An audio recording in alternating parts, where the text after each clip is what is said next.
turn off my camera, mute, and just disappear for the rest of this recording because that's college lifestyle. Yes, sir. What do you do? Podcast, off topic, 7 episode. I am Hamza, joined today by Alex. Because that's my Alex. name. That's his name. What do we have for y'all today? A little bit of disappointment. We were originally going to do our banger today, but some unforeseen circumstances came up. We couldn't do it. So we're going to try and push it to next week. We'll see about that, but stay tuned. Stay tuned because that's going to be gas. That's going to be gas. Yeah. Yeah. What do we have for you today? We have this one's for all you hoopers out there. Top 15 NBA players going into the season, as well as standings, West and East. We're including play-in teams too. And not only that, individual awards. Just for you guys, just because we love you guys so much. So, since we love you guys, I would like some reciprocated love back, I appreciate likes. I appreciate comments.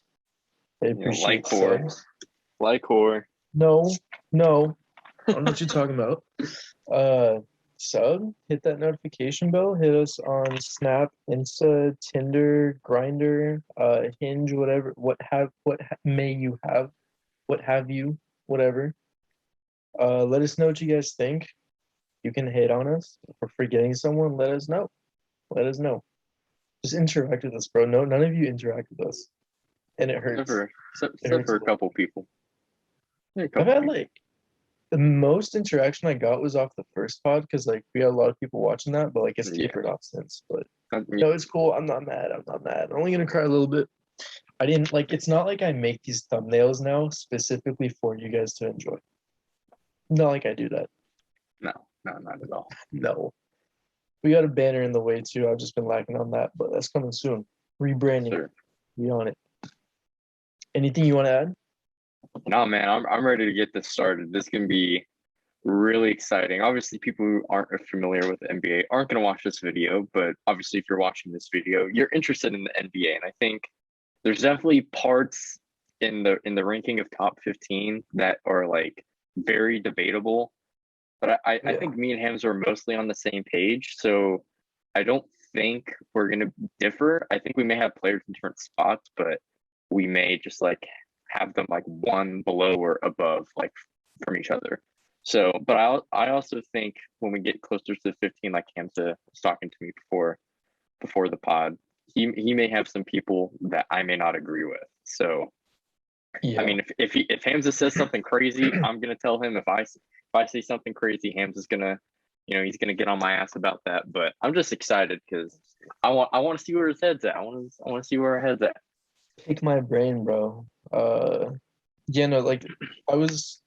was this list took me forever to do. The last 5 guys, it took forever. I was I spit this whole thing out in 5 minutes.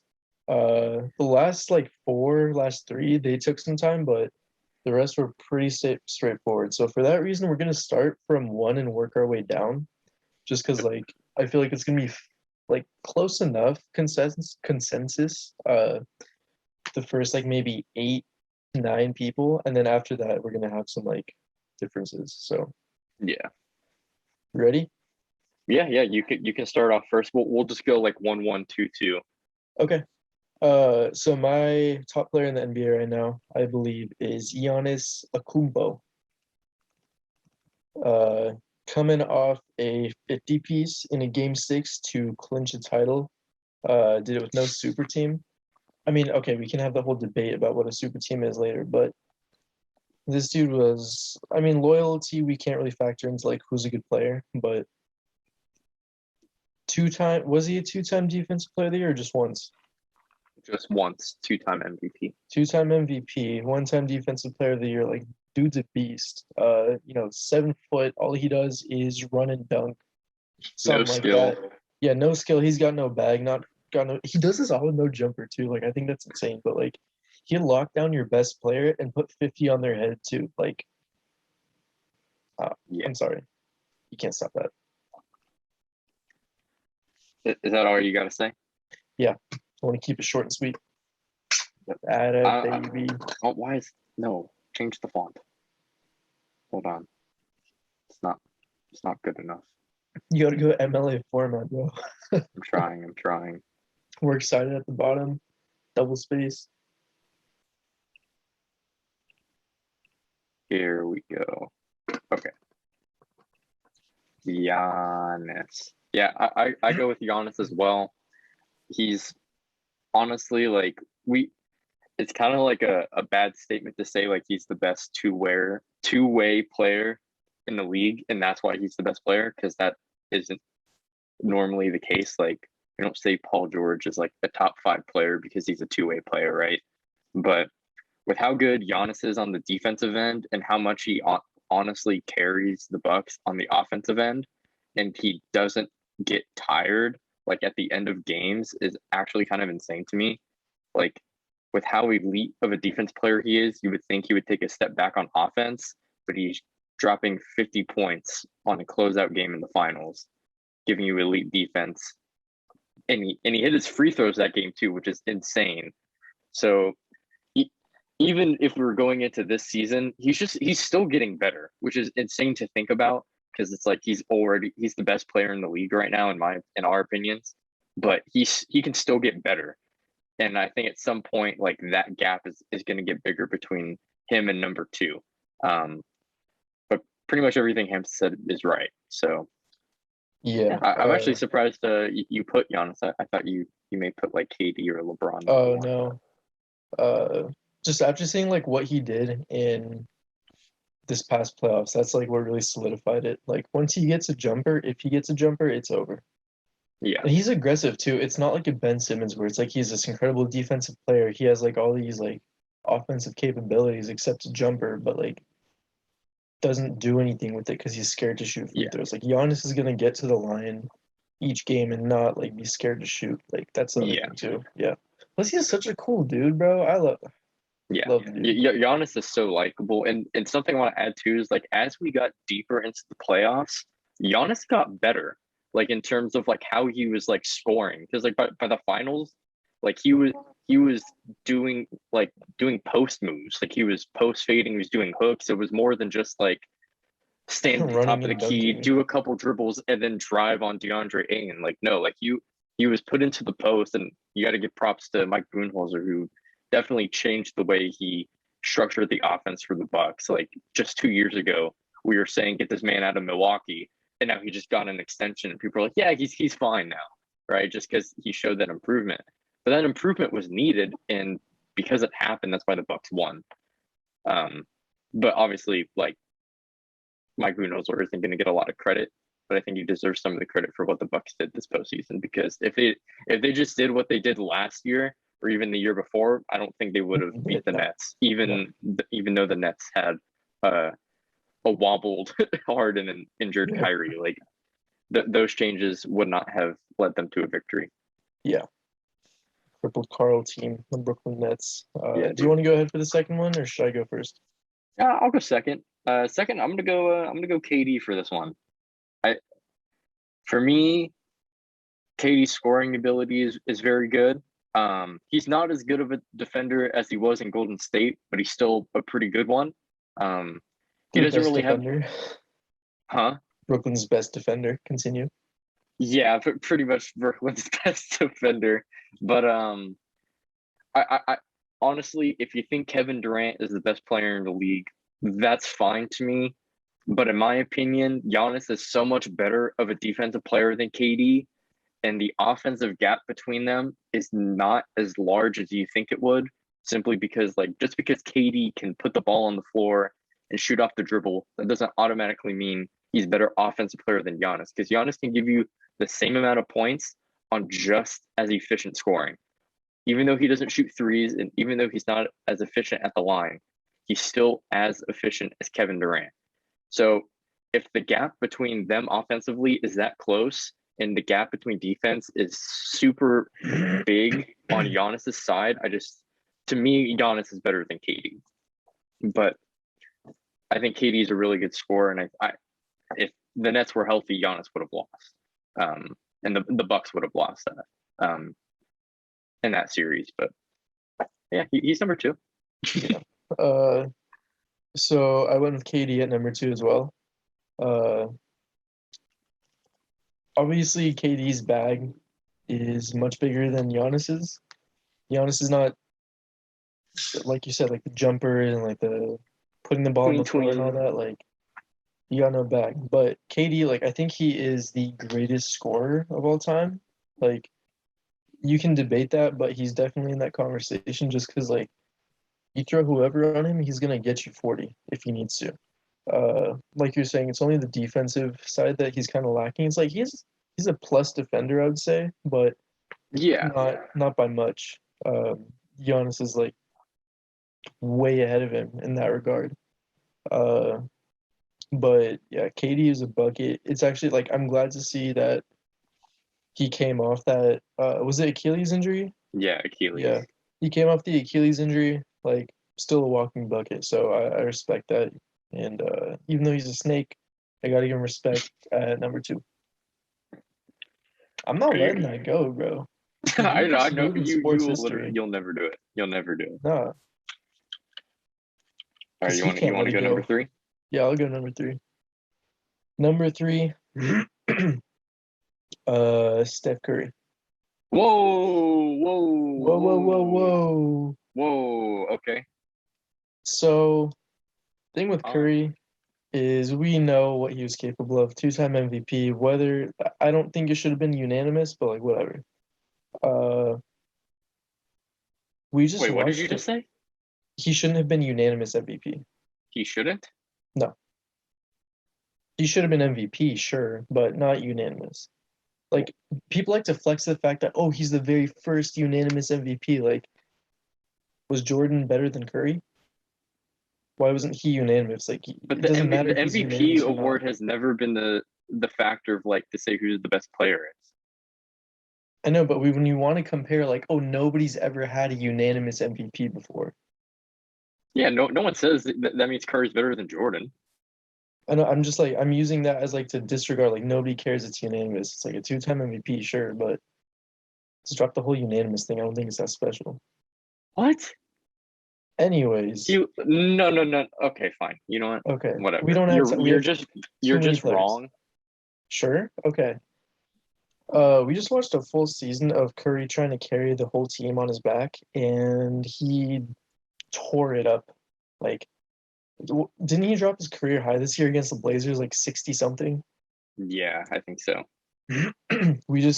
Like, you cannot stop him, and that's with like full defenses on him, like double, triple teams and stuff. Like, that's all without Clay, no KD, obviously. So the entire defense is focused on Curry, and he's still giving you those numbers. Like, there's no stopping this guy. He play makes for others. Like, once he gets better teammates around him, like when Clay comes back, like high IQ guys like Iggy are back now, like it's a wrap. And like he's not far removed from his MVP seasons, like in terms of skill. So yeah, I mean, he was a finalist for the MVP still this year. So yeah, exactly. He still got it in him. Got credit. And one thing I want to add about Curry is like he was just as efficient as his unanimous MVP season. Like, obviously it wasn't as great, but it was very close. And the fact that he did it with such bad spacing. I mean, you have Kelly Oubre shooting like 30% from 3, and your second best player is Wiggins, who actually is a good player now. He's like he's gonna be like that upgraded Harrison Barnes for the Warriors this upcoming season once everyone's healthy. But the fact that he was just as efficient on a team with the lack of spacing is insane to me. But I still have LeBron number 3. Goddamn, can't spell LeBron correctly. And then since we're kind of going back and forth, I have Curry at 4.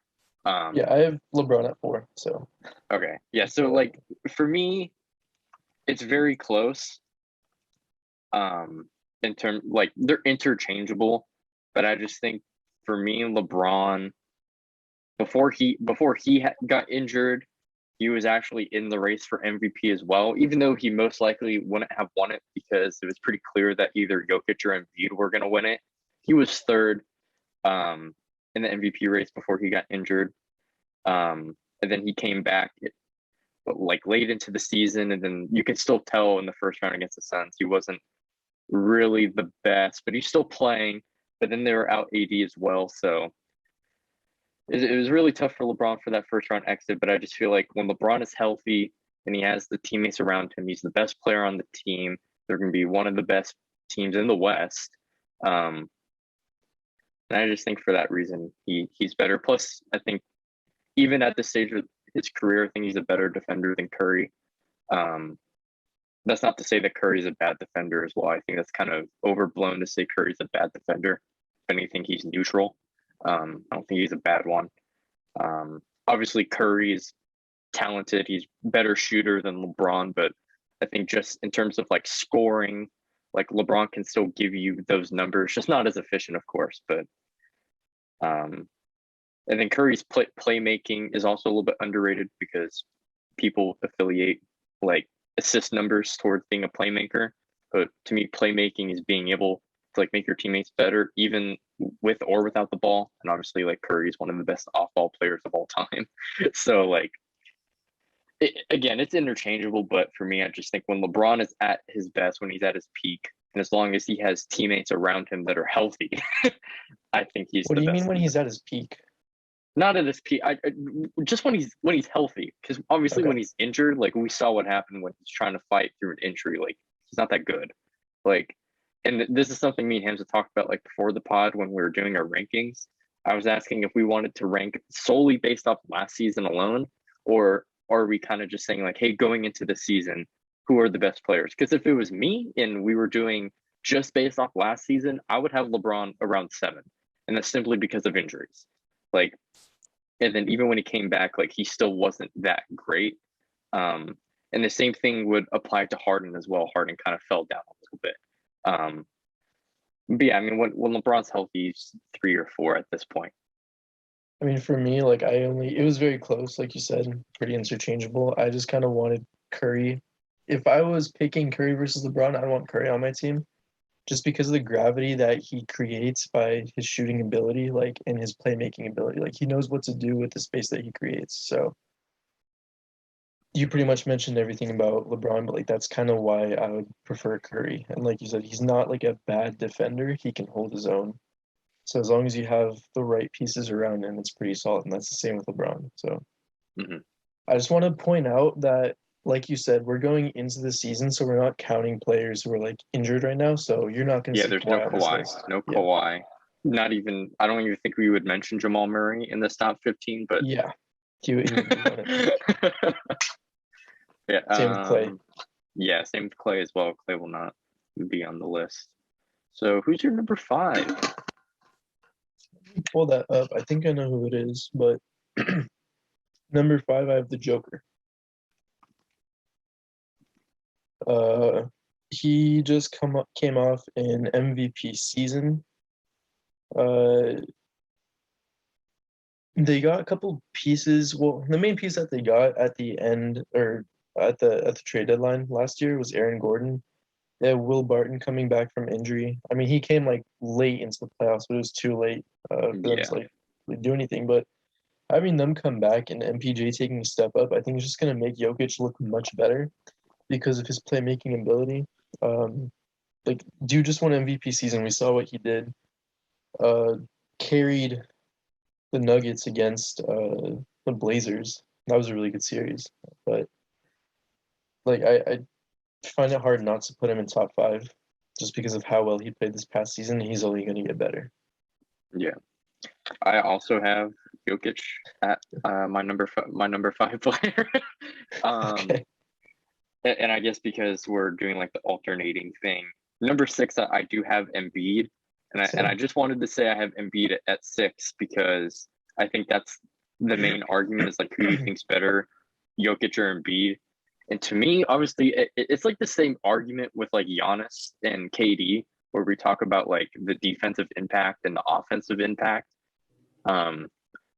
So I can kind of say I'm kind of contradicting myself with that statement because I have Jokic ahead of Embiid. But the reason why I have Jokic ahead of Embiid is that I think Jokic, in terms of offense, like the gap between them offensively isn't that big. But I just think that Jokic is much like Curry. I think he's able to be an offensive engine for the team where he like legitimately gets the most out of any player that's on the court. Like because Curry's so good at shooting, he can space out the floor, and even though other players may not be able to shoot that great, because people are so worried about Curry, it gives other people opportunity to score, right? And it's pretty much the same thing with Jokic. It's like you can't really double team him, and Jokic, you can't double team him because if you do, it's just an easy pass. He will get that pass off. And then Jokic is just so good in terms of, back down to the basket, hook shot, post fade. He can shoot the three as well. Um, in terms of efficiency, he's a more efficient player than Embiid. They're just as good at rebounding the ball. Jokic is obviously better at passing and playmaking than Embiid. And then the only thing I can truly say with Embiid is that he can get to the line more.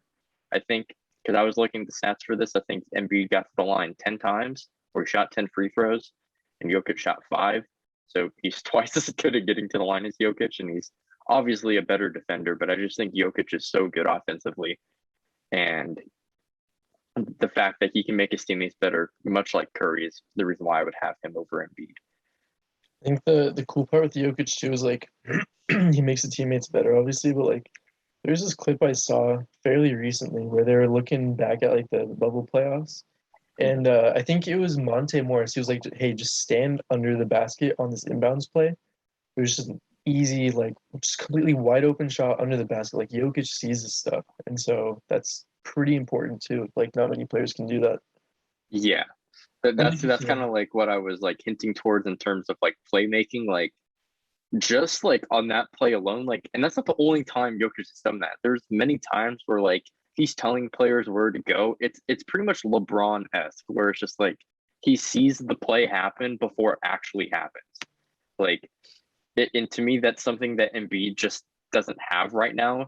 He may obviously he's great, like he's gonna have that IQ. He's a high IQ player, but Jokic is just in another stratosphere to the point where like nowadays, like being a big man in the NBA, like you can't like lead a team, but like he's one of the best teams in the West, and he's the best player as a center. That's Exactly. insane to me. Yeah. I'm curious to see what Embiid does this season though with no Ben Simmons. Uh, just kind of like see what he can get out of the guys around him and all that, like with the extra attention that he's gonna bring now. But Yeah, that's a different story. yeah. Uh, you So want who to you go got with number number seven? seven or should I? Yeah, you should go 7. Number seven, I got James Harden. Okay. Uh, he was injured at the end of the season. I know that, but giving him a full uh off-season of recovery, we're going to see what he is able to do again. And what he's able to do is create for others at a high level, create for himself at a high level. Uh, he's been a better defender at this point in his career. And having guys like KD and Kyrie, like sort of Blake Griffin and all that, like around him, I think that's just going to create more opportunity for him and for him to play make for others. And he does that as at a very elite level. So I respect that and give him credit for it. So he drops on number seven for me. Okay. We have another difference in our list. I have Luca. I think Luca. I guess I'll do number 8. I have Harden number 8. I have Luca at eight. So I guess like for me, the reason Wait, why I no, no, think no. I lied. I do not have Luca at eight. oh, okay. Well, let me explain why I have Yeah. Luca over Harden then. So for me, again, it's interchangeable because like they're very similar in terms of playmaking, volume scoring. I think the difference for me is that when you get to the playoffs, not counting this playoffs for Harden because obviously he was injured, but like when you just get to the playoffs, I think I trust Luka a little bit more to step up in terms of productivity compared to what he did in the regular season compared to Harden. So just for that reason alone, I would have Luka over Harden because again, they're very similar. High volume scorers, really good playmakers are gonna grab rebounds because they're big guards. I think another argument you can make for maybe Harden being over Luka is he's a slightly better defender than Luka. But I also don't think Luka is that bad of a defender. I think he was definitely a better defender this year than the season before. And obviously he's younger, so you're just gonna get smarter and you'll be better. Luka's gonna have kind of like that Curry-esque defense where like he may not be able to lock down someone, but he's gonna be a really good team defender and he's gonna be able to get some pretty tricky steals, in the passing lane. So I don't think he'll be a complete negative.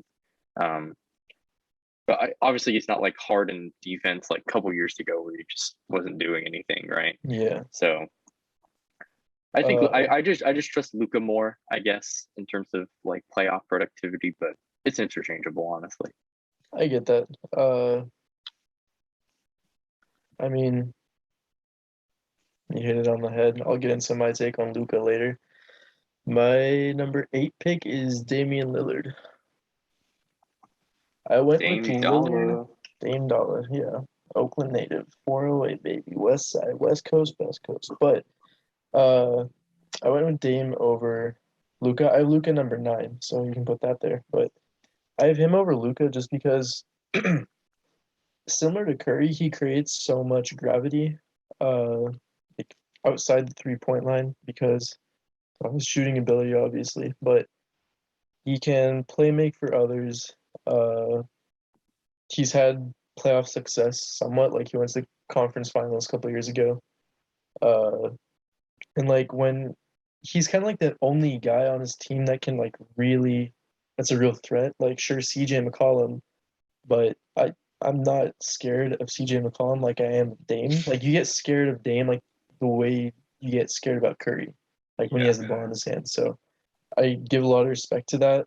And like he just carries the team like we saw against the Nuggets. Like even though they lost, that game 5 is certified hood classic. Like easy. Dude, that game is actually insane. I think his like true shooting, which is like takes into account just every shot, whether it's a 2, a 3, or a free throw. I think he shot 97% true shooting. That's ridiculous. So no matter what shot he took, he's making 97% of them in that game, and they lost, which is that's crazy. And that just like gives more credit to Jokic, but yeah, right. Like how do you beat that? How did he do that, dude? It's on high volume too. Like, yeah. Oh my god. But yeah, no. I give Dame the nod over Luka, even though Luka is an incredible player. Like I'm a huge Luka fan at this point, but Dame has just proven it a little more. Luka, I feel he's just a tad more inconsistent, whereas Dame, it's like he's a threat every single night, and he does it with like pretty much no help. Even though like yeah, Luka doesn't have much help either. Like they're very similar. Harden, Dame, Luka, I feel they're very similar. Like Harden obviously has more help now, but that's my take on it. Okay. Yeah, I mean, I don't really have any problems with Dame at 8. I have Dame at 9. But I guess like the reason why I have Dame a little bit lower than you do is simply because obviously we just talked about how he scored, how many points did he score that game? It was 50, right? He scored 50 and they lost. I believe it was 50. Let me double check. Yeah, so he scored at least 50. I know that for sure. And they lost. So like that game isn't on him. But I just feel like the series in general, like the Nuggets did not have Jamal Murray. And I just think that even if they lost, I think that series should have been a lot closer than it actually was. I think, didn't they lose in 5? 5 They or lost 6? in 6. It was a very close series. Like each game was pretty close. I think there were only like 2 blowouts. It was like the first 2. Mm-hmm. But like games 6 and 5 were very close. I don't know about 4. But he had 55 and 10 that game. Yeah. On 12 made threes. That's dumb. Yeah. That's insane. But I guess just like for me, and it's interchangeable. I honestly don't have a problem with how you have your list. I just think for me, like, I think the Blazers should have won that series, especially since the Nuggets didn't have Will Barton or Jamal Murray. Yeah. I just think that was the Blazers series to win. I mean, everything was in their favor. But obviously they didn't win. But honestly, like, I don't know if you blame Dame fully. I would have to like go like game by game to see if maybe he like underperformed, because I really don't know at the top of my head. But just the fact that he scored 55 points and they lost is insane to me. Yeah. And honestly, like, I don't know. I may move Dame. I'm still like thinking about that, but I think I like him at 9 for me. To be fair, like the one thing that we didn't expect from that series was MPJ to really step up. Like he shot very well in that series, so there's that. But That's true. still, like I think Portland should have won that. Yeah. Uh, Number 10, I'll do number 10. I have AD. I got Anthony Davis. Number 10, I have AD as well. Okay. So yeah, I mean, like, for AD, he's one of the best defensive players in the league. He's obviously a number 2 option on one of the best teams in the Western Conference. What's actually kind of crazy is the fact that, because we're not counting Kawhi, because he's probably not going to play all season, like, there's a world where either Dame, Luka, or Anthony Davis are not a top 10 player. Yeah. Which is kind of insane, and just shows you like how good the league is right now. The fact that Anthony Davis could be not in the top 10, because he's a top 10 talent. But AD, obviously one of the best defenders in the league. He's able to switch onto the perimeter, obviously an elite rim protector. He's kind of taken a step back in terms of like 3-point shooting, but still capable. Good mid-range shooter. Good. He gets to the line a lot as a big as well. That's really impressive. But just because he's like a number 2 option, like, and obviously from what we saw, like in his beginning stages on the Pelicans, like I just don't think he can be that number 1 guy, like people we've listed right now. So that's mainly why I have him at 10. That's my exact reasoning for having him below guys like Dame, Luka, Harden, because we saw him on his own, or with Drew Holiday too. He couldn't get anything done. Guys like Luka, Dame, Harden, we saw, when they had their own teams, they're the main like centerpiece. Like they got it done. Yeah. But still, that's not to take away. Like AD is a threat every night. Incredible shooter for his position. Insane defender, like on the perimeter and at the rim. Kind of gives me like Draymond Green vibes, but taller and like just a little slower. But yeah, it's mainly like his time in New Orleans that like I give him the knock for, because I feel like if he really was that good, he would have taken him places, but it's not the case. Yeah, I think in terms of like his stay in New Orleans, I think a lot of it just had to do with like lack of talent. And even if he had talent, they were injured. Like in the beginning, they got Eric Gordon, and he was really good for the Clippers. Like even I forgot like how good he was for the Clippers. He was like a 20-point per game scorer, and then he went to the Pelicans and just was injured all the time. So like that guy, so Eric Gordon coming in like was expected to be a good piece for them, and he was still young, so like he could have gotten even better, but because of injuries that set him back. Drew Holiday was also always a good player for them, but he also struggled with injuries. They again didn't start winning, and they were looking like a formidable playoff team when they traded for DeMarcus Cousins, and then DeMarcus Cousins got injured, and then they were pretty much done. The one series that sticks out to me, when AD was on the Pelicans, when they beat Dame in the Blazers, and honestly, like AD had a great series, but Drew Holiday averaged like 25, 27 points in that series. He literally outplayed Dame in that series, and like I just think the Pelicans could have been better, but because of like their injury problems and at times lack of talent, like AD just really couldn't do anything, right? Like, and I don't really think that's AD's fault, because I don't really think the Pelicans did all that much to help them, and then when they did, all the players just got injured. So, and that's mainly why he just decided to leave, because he just wasn't gonna get that playoff success there. And as soon as he went to LA, he won. So, I mean, I think he couldn't say no to LA anyways. When LeBron tells you, "Hey, come to Los Angeles and play basketball with me," like, do you say no to them? No, no one does. Yeah, exactly. So, yeah.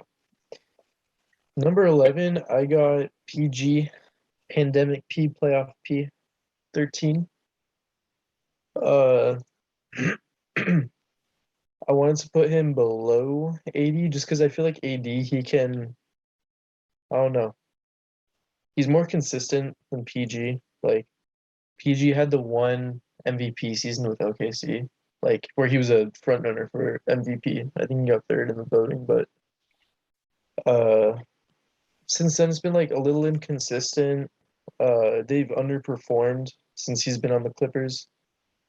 Uh, but like he's had a successful career so far, like with Indy, OKC, and the Clippers. Like they've been very good teams. It's just he's underperformed these last couple seasons. He disappears at times. Great two-way player, like top three two-way player for sure, but I want to see more. Yeah, I think it was pretty impressive what we saw from him last season when Kawhi went out. Before Kawhi went out, he was kind of back to that playoff P. Like some games he's there, some games he's not. But pretty much once Kawhi left, he was really good. And now he's gonna have a whole season to kind of try to prove himself, I guess, again. Um, I think sometimes like people get too caught up in the whole playoff P inconsistency thing, and like they may not like to see Paul George at number 11, but I just feel like when we get to these players after him, it's I think it's kind of close, but I think the talent just kind of drops a little bit, especially because of the defensive end. Um, but yeah, I mean, this season, like now that he has the keys to the team, I don't think he'll be as inconsistent. So hopefully, at least, Yeah. because this is the thing too. When he was on the Pacers, like we weren't talking about Paul George as an underperformer. Like he was taking the big three Heat to 6 or 7 games. Like that's See, kind of I insane mean, to me. to be fair, at that time he had other pieces around him. Like David West was like a low post threat. Roy Hibbert was actually good, and when Danny Granger was healthy and played, like he was the main guy. So they had like different weapons. They couldn't just isolate on him. Where when he went to OKC, it's just him and Russ, and then on the Clippers, it's him and Kawhi that are getting all the focus. So there's that. Well, I mean, like even the Clippers team has like good amount of talent. Like that's not to say obviously like Reggie Jackson isn't as good, right? As like a who's the George Hill. yeah, it's like George Hill. Like I think George, I don't know. Back then, George Maybe it's Hill was about the pretty same. cold. He was Yeah, cold. but like I don't know. Like it's still a talented team. I mean, Reggie Jackson scored like 18 points in the Okay, that's an playoffs. outlier though, because this past like these past playoffs, that's when like he actually played well. But during the season, he wasn't that great. In years past, like he was gonna give up on basketball because he just wasn't that great. Yeah, I don't Uh, know. I feel like even discluding like OKC because I think kind of outside of Russ and PG, like there wasn't like they had good role players, but it wasn't like like they weren't talented enough they outside of needed a those third guy. two. Yeah, they really needed that third guy. But like I mean, like for the Clippers, like I think they kind of had like that, not like a solidified third guy, but there's always like a dude who could like Marcus Morris, who could give you like at least 15 to 20 points, right? Like they just have those sort of players. They're a deep team. So and they had Montrezl Harrell, Lou Williams. Like they had 6 men of the year. Like they had talent on the team, and he still underperformed. I guess. Yeah. I mean, like you said, they have like pieces and all that. I was like, well, who do they have? Like, if Marcus Morris is your third guy, I don't want that. Yeah, that's true. I said Marcus Morrison, and I was like, I was thinking of like this last season, but I was like, well, what about the season before? And they had literally 2 6 man of the year candidates on their team. They had talent Yeah, I guess. because I they mean, were expected to either lose to the Lakers in the conference finals or make it to the finals. That's how good their team was. yeah, but like it took them 6 games to beat Luca in the Mavs. Yeah, I mean, right. no, not the Mavs, just Luca. That's it. Yeah. I mean, But but yeah, Porzingis was good that the first time they played. The second time, Tingus Pingus turned into a stretch four and just sat in the corner. But like Porzingis was actually good that in the first series that they played, Sure. and he got. Yeah. And I'm not even kidding when I say this because he got injured later in that series, if I'm not mistaken. Oh yeah, you're right. And then he got ejected from that one game. Yeah. And I'm telling you right now, discarding the injury, because I don't think that would matter if he didn't get injured. I think if Porzingis didn't get kicked out for the bullshit that happened, I think the Mavs legitimately had a shot at winning that series because all the games were close. And I think just having Porzingis, and he was still good, right, that last season before. So I don't know, they still could have won. But going back to PG, I mean, yeah, he's two-way player. It's just the inconsistency is pretty much why I would have him below AD. Yeah, I also had PG at 11. Okay, yeah, you didn't type it in. I was like, who do you have at 11? Yeah, I have PG at 11. I want to point out at this point, like, after, like, when I was making my list, it was kind of like these tiers of players. Like, 1 and 2 are their own tier, 3 and 4 own tier, 5 and 6 own tier, 7, 8, 9 own tier, 10, 11 own tier. 12 through like 17, those are their own tier. So you can kind of interchange them how you want, but this is where it's going to get a little debatable, I feel. Yeah, so I'll go for number 12. At number 12, I got Jason Tatum, Subway Tatum. Honestly, like, I think it's actually kind of debatable between Tatum and PG, to be honest, just because I think Tatum, what he's shown in his short career is he's actually more consistent in the playoffs. And even without Jaylen Brown this season in the first round, that's actually something I forgot about until I went back to that series. Jaylen Brown didn't play against the Nets, and they still got a game on him. I think that's highly impressive. I think Jason Tatum scored 50 that game. He did. But he's a great shot creator like PG.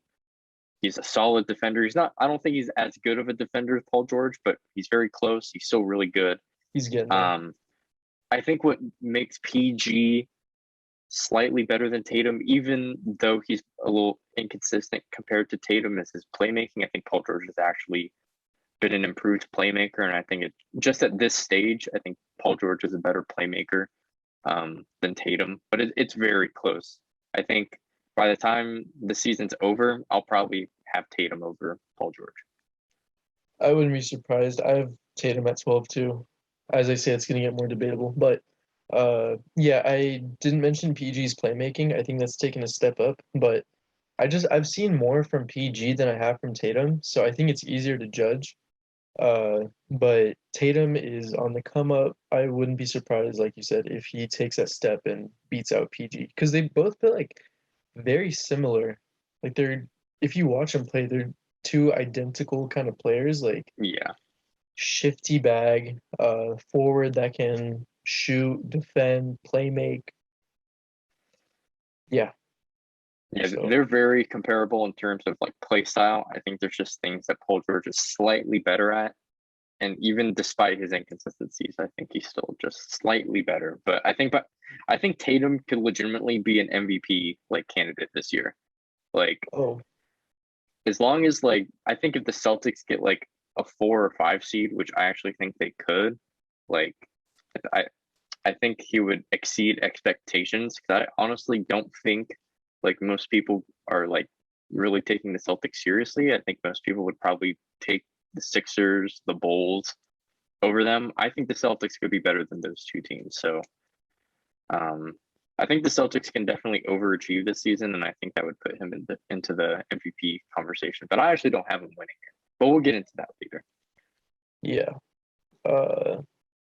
Man, you mentioned, I'll adjust this later, but number 13, I mean, you kind of hit everything about Tatum for me. I already mentioned like what I thought about him, but 13, I have Bradley Beal. I got Bradley Beal right below Tatum just because we saw what he did scoring wise on the Wizards this past season. He was so close to getting the scoring title before Curry just, shot down the whole idea. But Beal is a walking bucket. I feel like if he has an actual team around him, they can really make some noise. We saw what he did with John Wall when he was like still really good. Was it Eastern Conference? No, Eastern semis, right? Where they played Yeah, Boston. Yeah. yeah, and that That went was to a really seven. good series. They were a legit team. Beal was like a huge part of that, like the go-to scorer. So uh like I think he's an incredible player, but like his teams aren't going anywhere just because he doesn't have anyone to help him. Like he had a Russ this past season and like they made a step up, but that Russ is gone. They didn't really fill anyone. Uh Yeah, they don't have like that second option like Russ, but I would say in terms of like just talent outside of the second option, I think they have like more capable like veteran players. I mean, they got Montrez, KCP. We'll see what happens with Kuzma. Kuzma. But from what we've seen in the preseason, he still looks ass. But yeah, we'll see what happens with that. But I think they have more capable like veteran players. I think Beal could do a little bit more than that than inexperienced young players who still don't know their role. Um, but the Wizards will be interesting. I don't even think they'll make the play-in. Um, No. but we'll discuss that again later on. But for Yeah. me, I have Kyrie at at 13, and I just want to say this. I don't know what the fuck is happening with Kyrie and his whole vaccine thing. If Kyrie by the beginning of the season maybe has a change of heart, I'll keep Kyrie here at 13. But if he's missing half the season, because that's literally what would happen because of the vaccine rules in New York, I don't even like I would not have Kyrie on this list. But I'm just assuming that he'll be able to play like majority of the season, like not taking into account maybe injuries he may have. But yeah, I have Kyrie at 13. I think for me, Beal is too high in my opinion. I think he's really good, but I think comparing him to Kyrie, I think Kyrie is a more efficient scorer than him.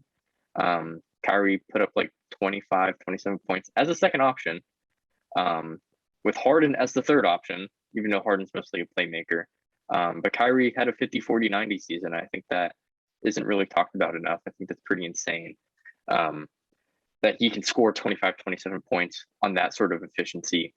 Um, I think if you were to put him lower because of injuries, that would make sense. I would get that. Um, but again, like barring injuries and if he has the vaccine by the beginning of the season, I think Kyrie's really talented and he's one of the best second options in the league.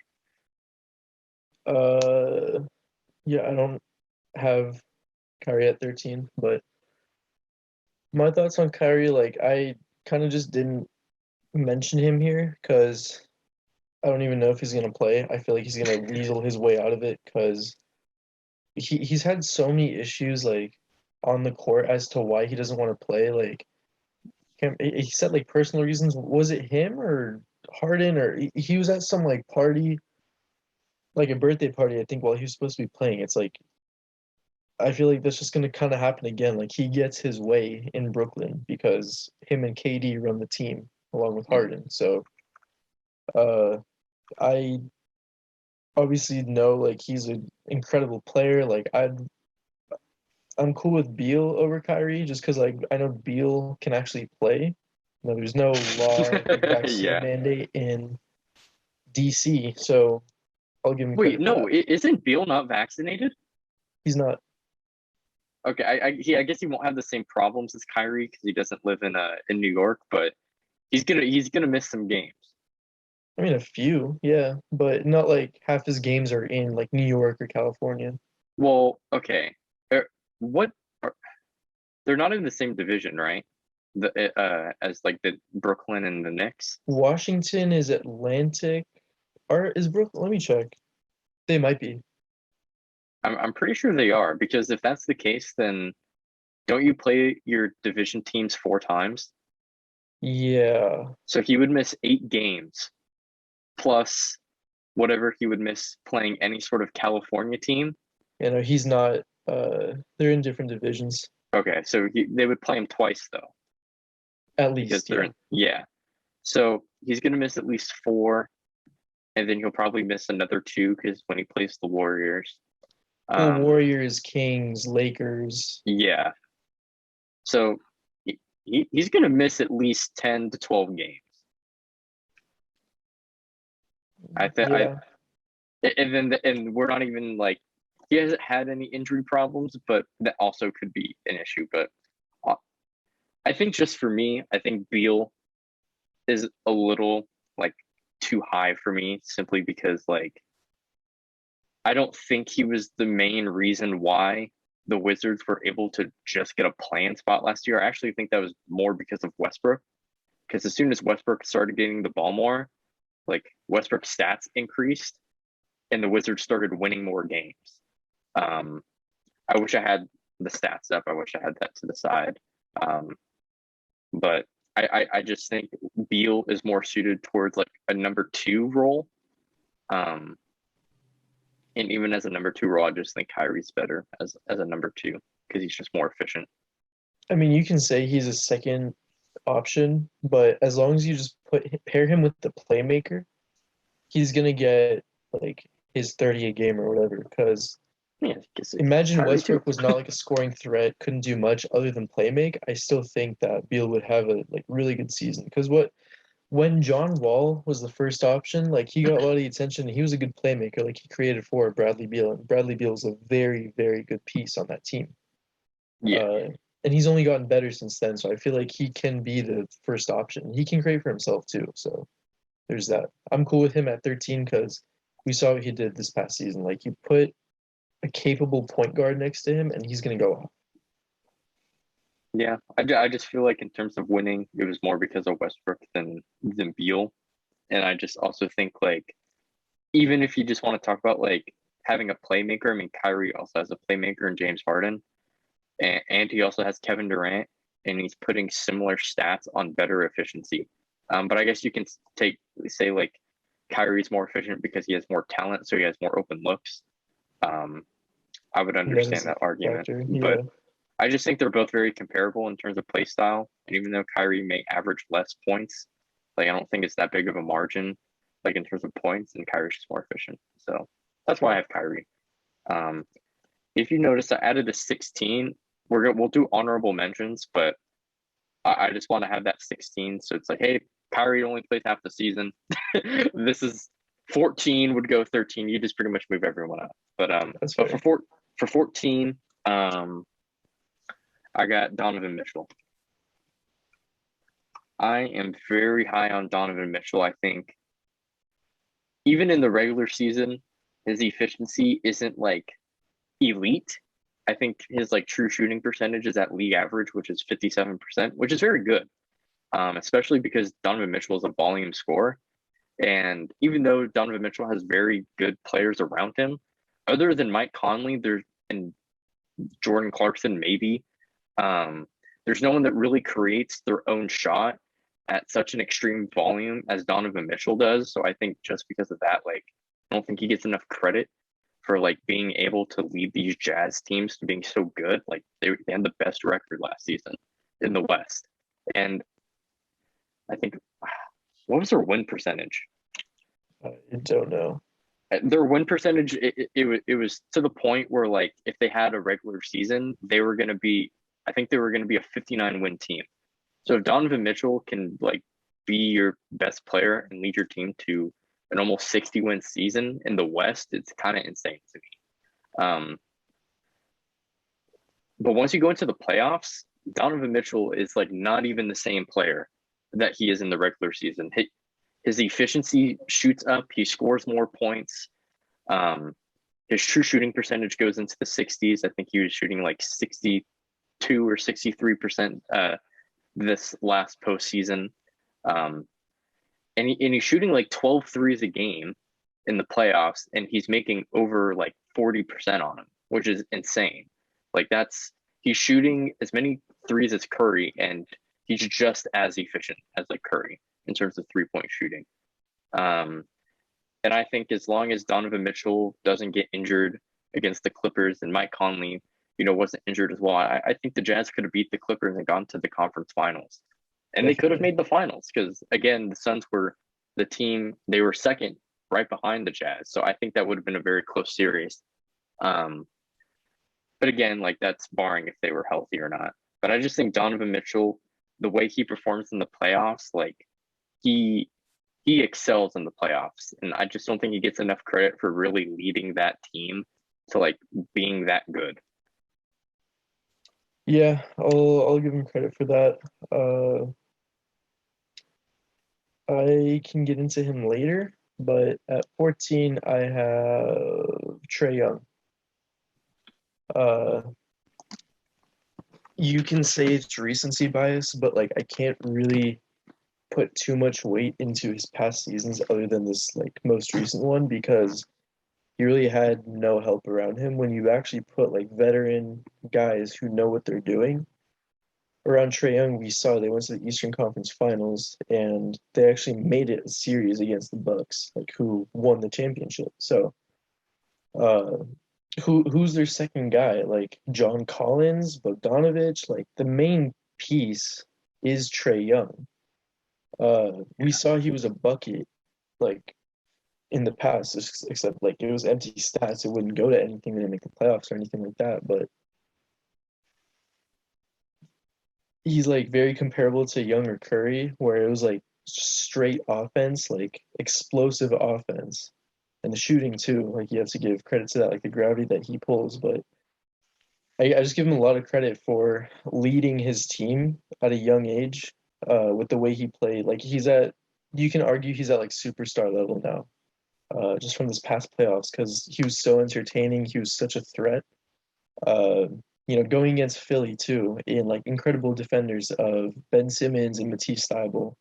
Like those are the main two guys that were guarding him, and he still put up his stats and like created for others and whatnot. So, and it's And not even like if you again, get past those guys, you got Joel Embiid at the rim. yeah, uh, it's all that plus like he doesn't have a whole ton of help. Like yeah, there's the veteran pieces, but it's like Danilo Gallinari, Clint Capella. I feel like it's a well-built team for him, but Yeah. he doesn't really have like a second threat. Like the Hawks don't have a second threat because John Collins is not that, but Donovich is not that. They don't have that yet. So Trey Young, like he carried that team and he succeeded with them. So I had issues putting Beal over Young, but I went with Beal over Young because I felt that if you put Beal on a team similar to the way like Trey Young's team is built, they would be a little more successful just because Beal has like the better scoring capability than Trey Young. Uh, so if you put that on a similar team, you're going to get better results, I feel. But we just haven't seen it yet. So like I'm giving credit for the empty stat there. Like I don't want to just discredit him because like he hasn't had like many good seasons. So that's my Yeah, reasoning. I don't know how I feel about Beal over Young. But I have Trey Young at 15. Um, hold on. I would just say like for for me, I think Donovan Mitchell, like if we're just comparing him on my list, Donovan Mitchell I think is just slightly better than Young. Because I think he puts up comparable like points per game, better efficiency. Trey Young is obviously a better playmaker, but I think Donovan Mitchell's a better defender by a pretty big margin as well. Um, and also in terms of playmaking, I think Donovan Mitchell has improved. It's kind of like the Paul George thing where it's like obviously he's not like elite, um, but like he's good enough to the point where like you can put the ball in his hands and it's not like, oh, I'm just gonna go score. Like he could drive to the hoop, and if he sees the open man, like he's gonna give you a nice pass. It's not gonna just be one of those things where it's like, oh, I'm stuck. I gotta throw it in this direction and hope it gets there. Right. I think Donovan Mitchell is like pretty good at that. But Trey Young, I think, is just on a different level. Um, but it's very close for me for Donovan Mitchell and Trey Young. Yeah, man, I Beal's too high, bro. I'm cool Beal with is Beal there. too I'm Beal leaving is there. too high. My I just 15, you can throw Donovan Mitchell as my 15. This is very close between him and Trey too. okay. My reasoning for putting Young over Donovan Mitchell is that I'm putting a lot of weight into this past season because that was like really Trey's like first season that you can really take seriously because he had a legit team around him. Uh, he took that team so far. Uh, Donovan Mitchell, like, sure the Mike Conley injury, but like you still have a very deep team. and you lost to a 40 piece by Terrence Mann when you played the Clippers with no Kawhi in Game 6. But is that Donovan Mitchell's fault though? Huh? Is that Donovan Mitchell's fault though? I feel like if either Kawhi He, or PG is guarding you majority of the time, and one of those guys is out, like that's your time to like take advantage. As a I mean, team, they should Donovan have Mitchell taken was playing on advantage an because the injury. captain of that team. He was playing injured. I don't remember. He might have. Yeah. He was like Okay. that's a fact. I mean, I don't He was remember. So playing yeah. injured and still brought him to 6. Okay. And I feel like in like that Terrence Mann thing, like I've like thought about it and I've looked back at it. I think Rudy Gobert is a problem for that whole thing because he just refused to like go contest the shot. But also, what happened a lot is that Clippers players are just blowing by people like Joe Ingles and Bojan Bogdanovic to the point where like Gobert has no other choice but to step up, and then it's just an easy kick out. Like that's not Donovan Mitchell's fault. Like it's not his fault. Like he doesn't have like again like the Jazz have solid players. Like Bogdanovic's good, Joe Ingles is good. They have Jordan Clarkson, but like they're still missing pieces. And I just think if Mike Conley was there the whole time and he was healthy, Donovan Mitchell wasn't, playing injured as well. I still think that the Clippers still could have won. I don't want to say like it wouldn't have been like a close series, and I think the Jazz would have won by far. But I think the Jazz would have been in a way better situation. But ultimately, in that situation, it wasn't Donovan Mitchell's fault that his other teammates couldn't guard Clippers players driving by them. And then Gobert had no other choice but to protect the rim because, again, like he's not a perimeter defender, right? So it just left Terrence Mann open in the corner. I don't think that's necessarily Donovan Mitchell's fault. I mean, yeah, it's not directly on him, but like as captain of the team, like you're the best player on that team. I don't know. I just feel like they should have pulled it out. Because But like he you was compare injured. that to Trey Young. He was injured. Didn't Trey Young play hurt this playoffs too? He sat out a game. He didn't even Yeah, play. don't you think he came back and was still kind of like if it was regular season, he would have taken time off. I think. I mean, well, what's your point about bringing up Trey Young? Just because Trey Young, I have him over Donovan Mitchell. Like I'm comparing them in like this last playoff series because like that's where I'm really putting a lot of weight for Trey Young. Yeah. Trey Young was the captain of that team. He didn't really have much of a second option, and he still carried his team to the Eastern Conference Finals against the first-seeded Philadelphia 76ers. Mm-hmm. Donovan Mitchell, like, yeah, he was hurt. Yeah, Mike Conley was gone, but I feel like I don't know, like, I get what you're saying, but I just want to put more weight on Trey Young. Like, I feel better as Trey Young as, like, a higher piece than, like, I'd feel better about giving him 14 than 15 under Donovan Mitchell. I don't know. Like I said, it's all debatable. It is close. The last thing I want to say about Bradley Beal, because this is the craziest thing about the list. I would just say like when we're looking at your list, right? Like having Trey Young and Donovan Mitchell below Beal, obviously like it's not by that much, but I just think like Trey Young and Donovan Mitchell were the number one, like they were their best players on their team. And look at what they did. The Jazz were the best record in the NBA, and then the Hawks overachieved and they got to the conference finals and even made it a competitive series against the Bucks. Yeah. But even as Beal was the number one option with Westbrook on his side. Mm-hmm. They were barely going to make the play-in. And once Westbrook started getting the ball more and Beal was more of that second option, they started winning games. So I would just say for me, Trey Young and Donovan Mitchell are more of a number one sort of player than Bradley Beal. And even if you give Bradley Beal these pieces around him, I do not think he would be able to do what Trey Young and Donovan Mitchell do, especially at their rate of efficiency. See, that's where I disagree. I feel like he would be able to do what they're doing on like a similar efficiency, if not better, because we know how much of a scorer he is, how he can light it up. Like I would take Beal as a scorer over Trey Young, but like you said, the team around him right now sucks. You give him Trey Young's team or Donovan Mitchell's team, like he's gonna be a lot better. That's why I'm giving him that 13th spot.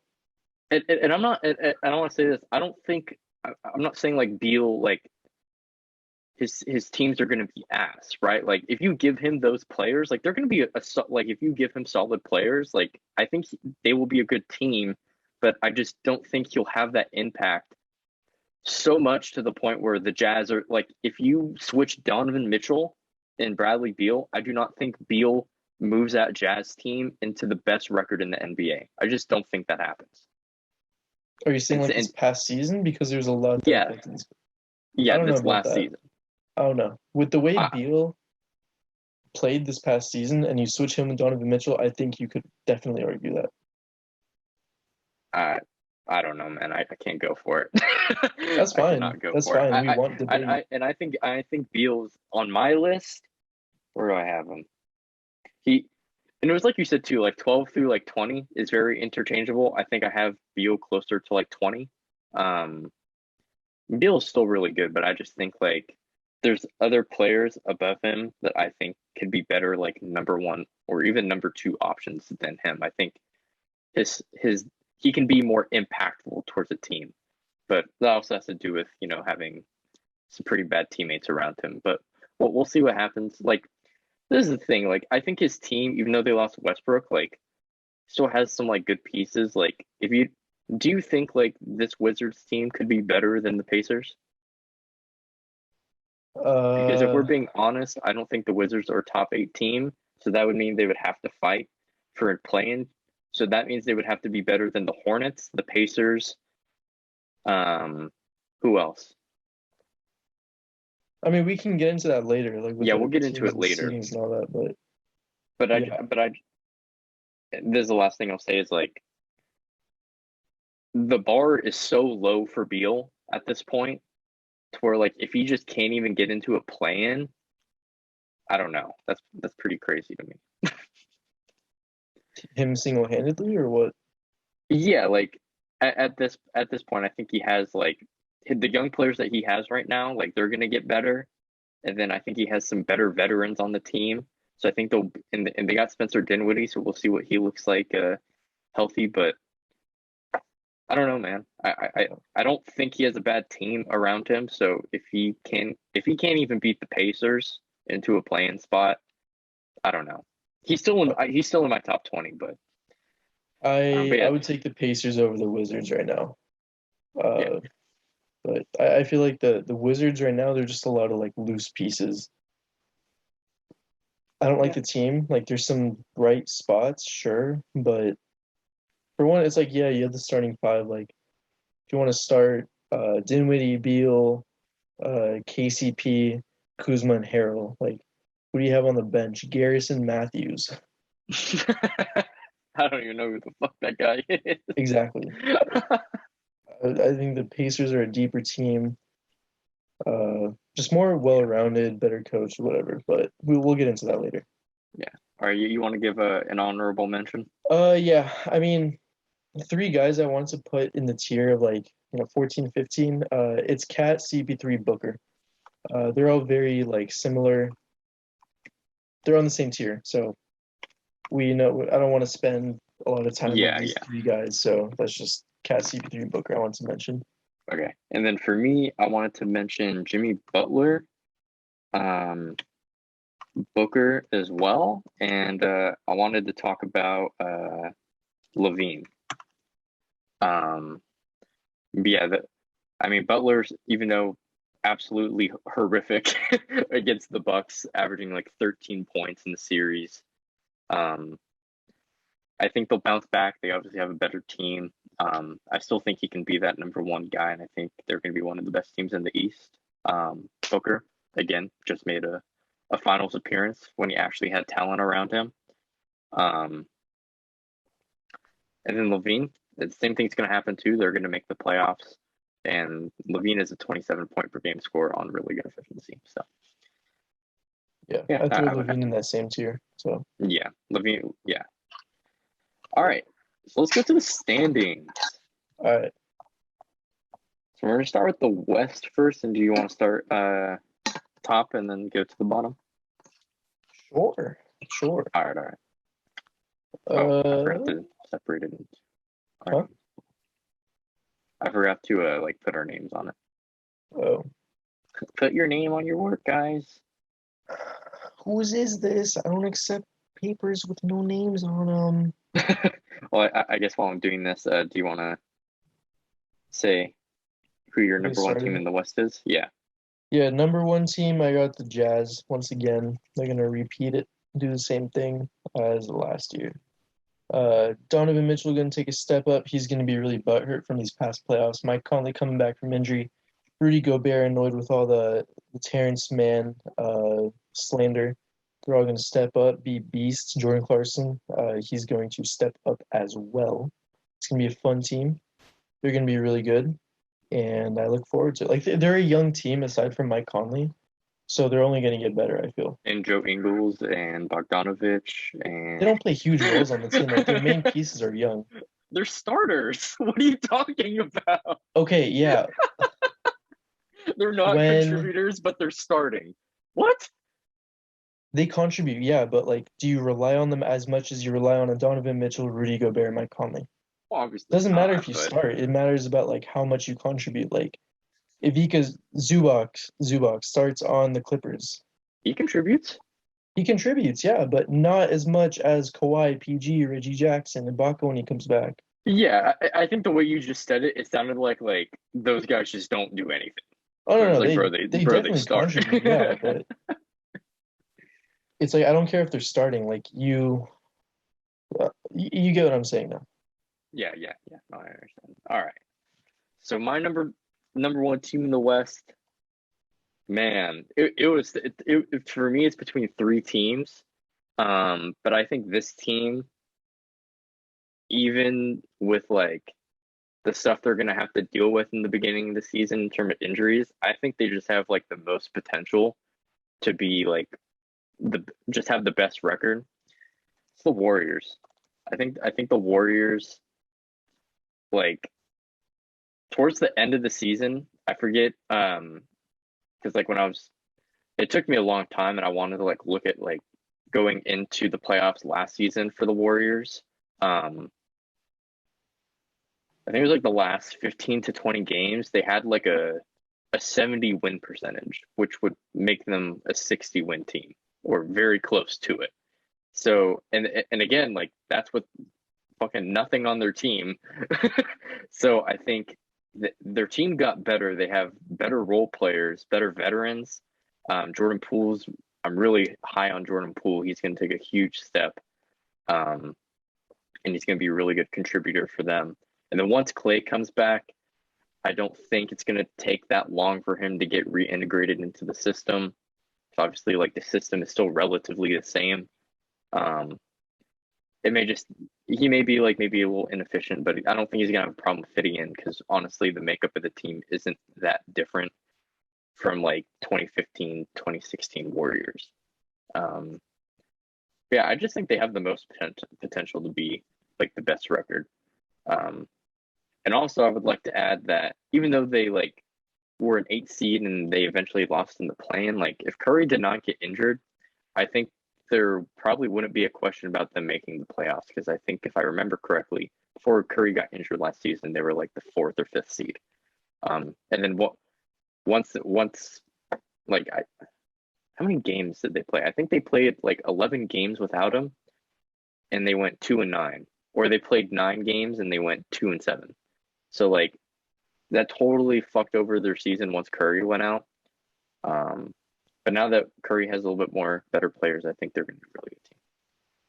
See, I want to call you out here because I think having them at the one seed is kind of ridiculous. Like, yeah, they had a really good end of the season last year, but it's an 82 game season. Curry got older. What pieces did they gain? Like, who knows if how Andrew Wiggins is going to play in SF if he's not going to get vaxxed? Oh no, he's Uh, vaccinated now. oh, he got vaxxed? Yeah, he got vaxxed.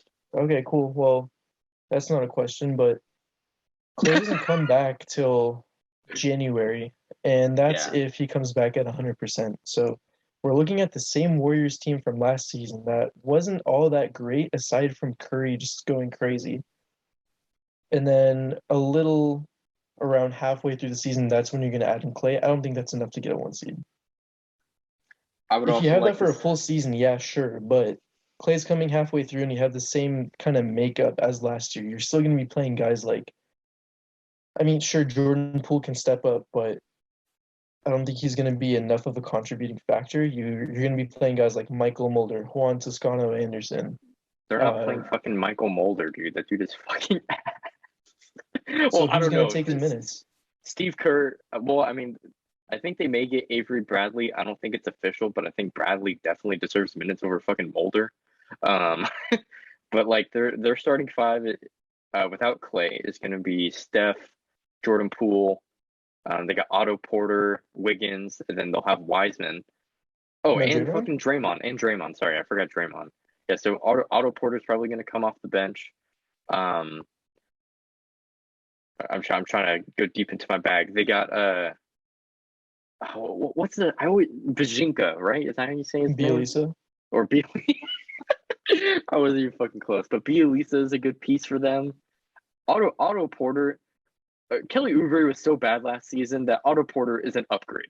Like obviously, like Kelly Oubre has a lot more potential than Porter, but just for how bad Kelly was last season, I think Otto Porter will be an upgrade for them.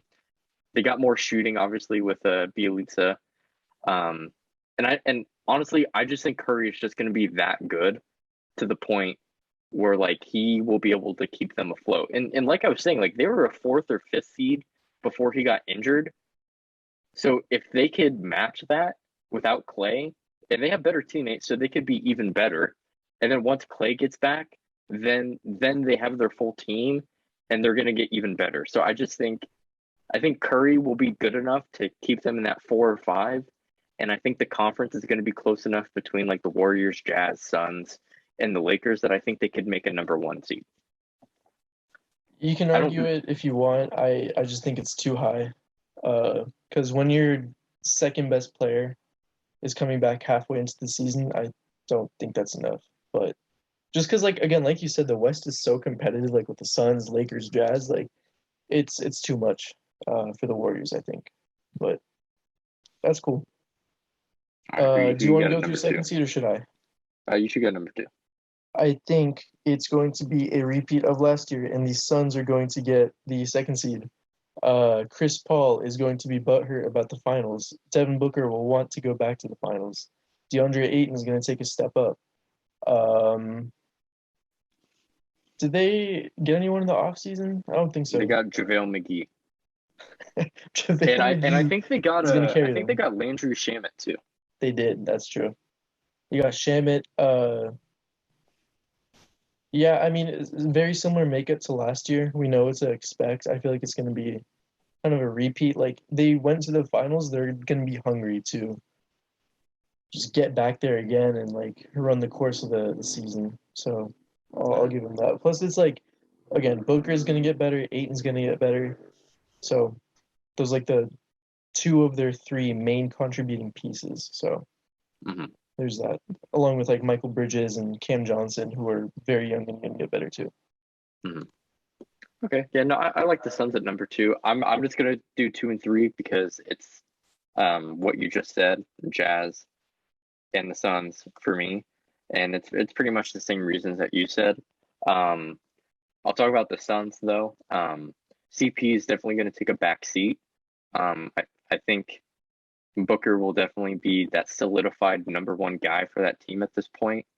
You can argue impact, over talent, but I think by the end of the season, Booker's going to take that next step.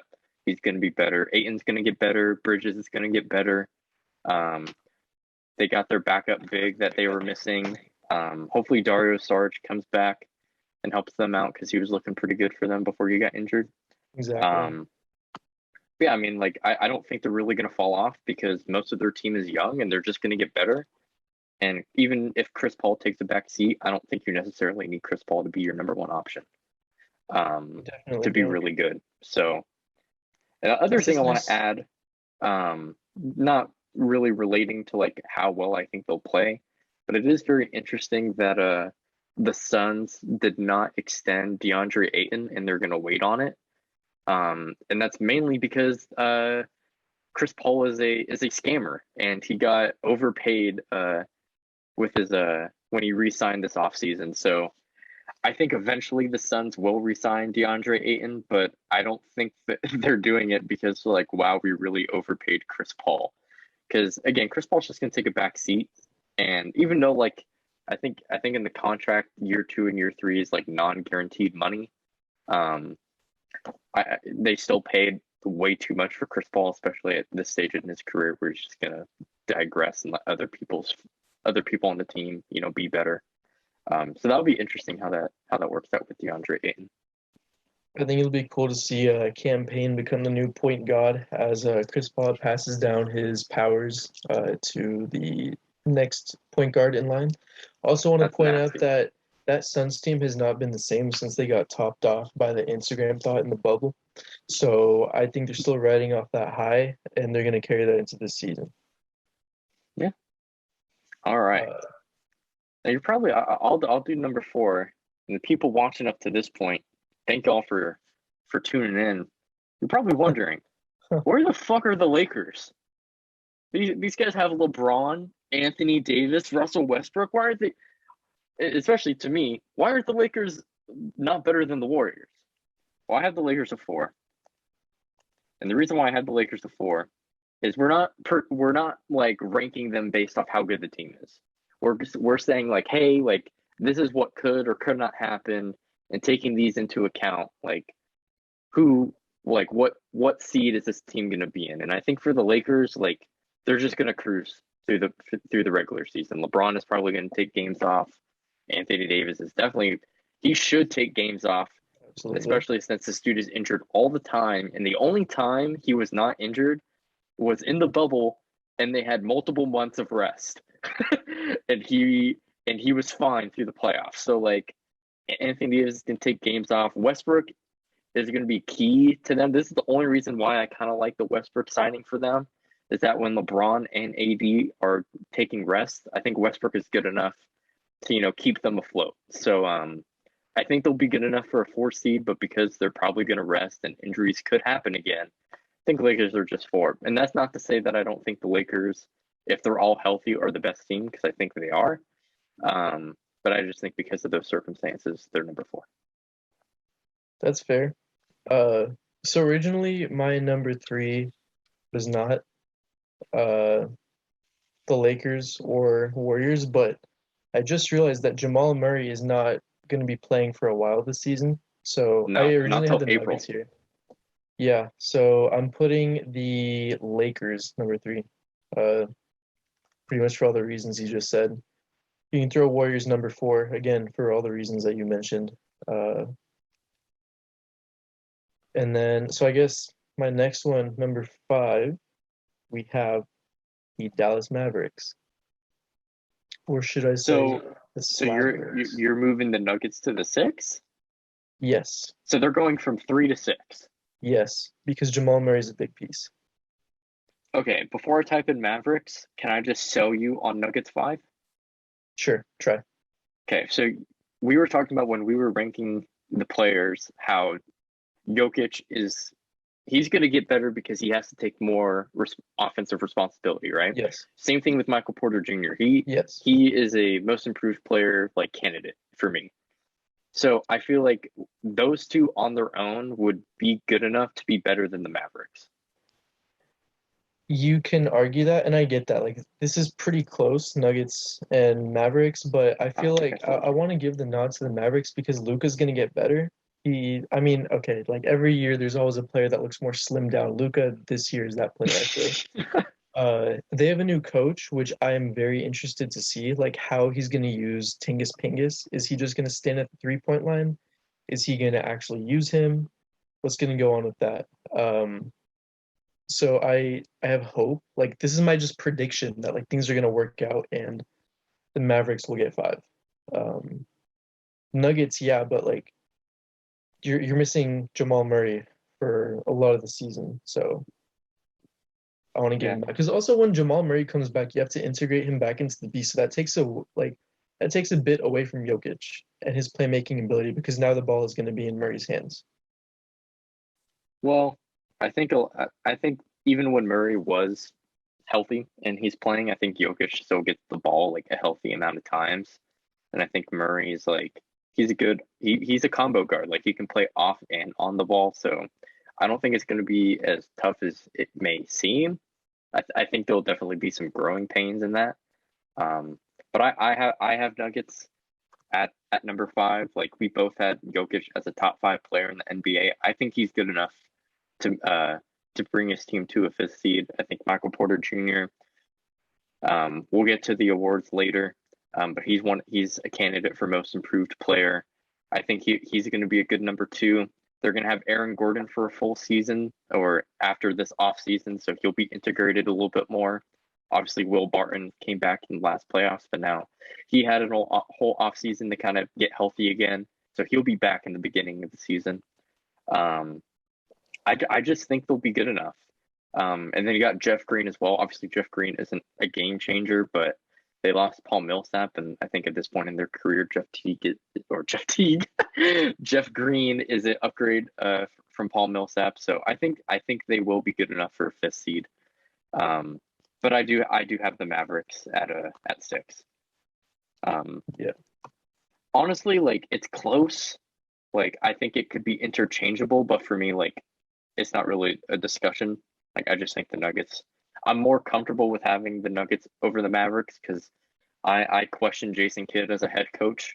Because as soon as he was not the coach for the Bucks started winning more games, even if there wasn't that much postseason success. Regular season success there was definitely an improvement. But you can also say that's because Giannis is getting better. Yeah. But I just believe in the Nuggets more than the Mavericks, and Luka is again good enough to bring them to a 5th seed. But there's too many like what ifs. Like, oh, is Jason Kidd a good head coach? Is Porzingis gonna actually be good this season?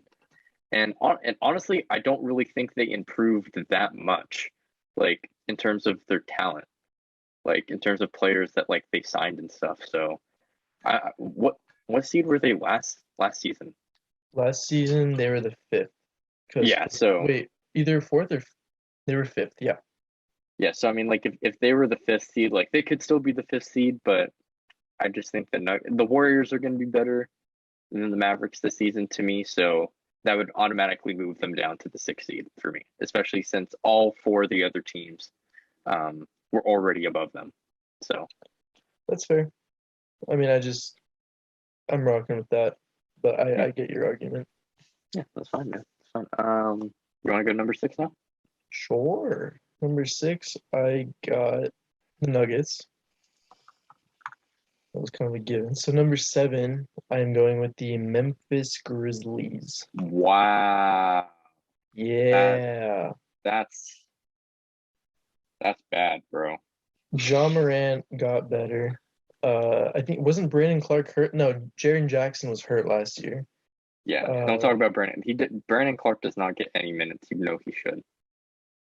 I mean, when Or Jaren he Jackson was hurt, he got a lot of minutes, but I think he'll get some run. They got Steven Adams, which is a nice pickup. Like they're a young team, they're only gonna get better. They got some playoff experience last year. Like I'm high on the Grizzlies. I think they'll be a very fun team to watch. They'll be like one of the play-in teams, but they're gonna be very fun to watch. And I'm expecting them to just get better from last season. Yeah, this is. I don't want to say too high, but this is high for me because I have them lower. I have them in the play-in, but for me, I'm not really sure. Like, obviously, Ja's gonna get better. Jaren Jackson's again, like you have to hope that he's healthy. Yeah. We're hoping that he's healthy because when he is healthy, he's a really good player for them. He also has to work on not fouling so much. But maybe these rule changes could help him out a little bit in terms of foul baiting for players. So that could help him a little bit. But honestly, I think Steven Adams is a fine player, but Valanciunas is better, and I think he's a better fit on the team. They also got Eric Bledsoe, but like Eric Bledsoe is not good. Dylan Brooks is still there. He's going to be better. I think they have a good team, but I just do not think they are better than the team that I have at number 7, which is the Clippers. I think even despite Kawhi not being on the Clippers, I think Paul George, again, is good enough. If we have him at number 11, if he's the 11th best player in the NBA, he is good enough to get them to that 7th or 8th seed. And even without Kawhi, they still have good players around them. We'll have to see if Reggie Jackson, if that playoff performance was a fluke. And even if it's not like as good, like is he still able to give you 15, like 14 points on good efficiency? Like I think he'd be able to do that. Ibaka is hopefully going to be healthy. He won't have any more injury problems, but he honestly may be injured a little bit more. But Ibaka is a good player for them. Marcus Morris obviously isn't the greatest like person in the world, but he can still give you some points. Terrence Mann is going to take a step up. I don't know. I believe in the Clippers more. I think they're more of a solidified team, and I still think like the Grizzlies, even though they're good enough to be like a playoff team, I just don't think they're really pushing to be like a playoff team. And I think the Clippers are going to be motivated to stay good, especially since Kawhi could come back later into the season. So that's why I would have the Clippers at 7 and definitely above the Grizzlies. I get that. Sure, but to me, when I look at the Clippers, outside of Paul George, I don't see much talent, much capability. Like I think they're a lottery team without Paul George, and I don't think he's enough to bring them up. Because also, like, you got to keep in the fact that this dude, besides last season, he was very injury prone, and a lot of the time he missed like significant amount of games each season. So there's a very good chance something happens this season when he's taking all this weight, guarding the best player on the opposite team and trying to carry his team like points and playmaking wise. I think the Reggie Jackson popping off last season, I think that was a fluke. Terrence Mann is going to get better, but he was a rookie. Like he's only going to be second round or second year player. Like I'm not putting much weight into that. Ibaka's coming back too. We'll see how good he is, but he's an aging player. I just don't have much belief in the Clippers. See, like the point you made about like Clippers are bad without Paul George, like that's a given, but like that's the same thing with the Grizzlies. You take John Moran off that team. I'd rather sure, have Dylan they have Brooks and younger Jaren players. Jackson and Steven Adams than all the supporting pieces on the Clippers. I mean, like they're both bad teams, so like it doesn't matter. Like One team is better without their star player. What? No, like just because like just because the Grizzlies have better young players who are more talented, that doesn't automatically make like the Clippers bad because they don't have that much young talent to the point where like all their older players, like I feel like you're kind of like projecting like what Jaren Jackson could be. Like he could be good, but he's also dealt with injuries. So like you can say the same thing like with him and Ibaka. Like yeah, they're good when they're healthy, but like are they going to be healthy? Like you don't know. And then like I just don't think like having Steven Adams as your center compared to Valanciunas, I think that's a downgrade. So anything to me, like I think they're at the same spot they were last season. Memphis? The Grizzlies. Yeah, the Grizzlies. Yeah, like I'm not trying to project what the players could be. I'm looking at where they are now and where I expect them to be this season. You take Ja and PG off their respective teams, I think the Grizzlies are better than the Clippers. There's Okay, just more. So what would happen if the Clippers like? Well, never mind. That point's dumb.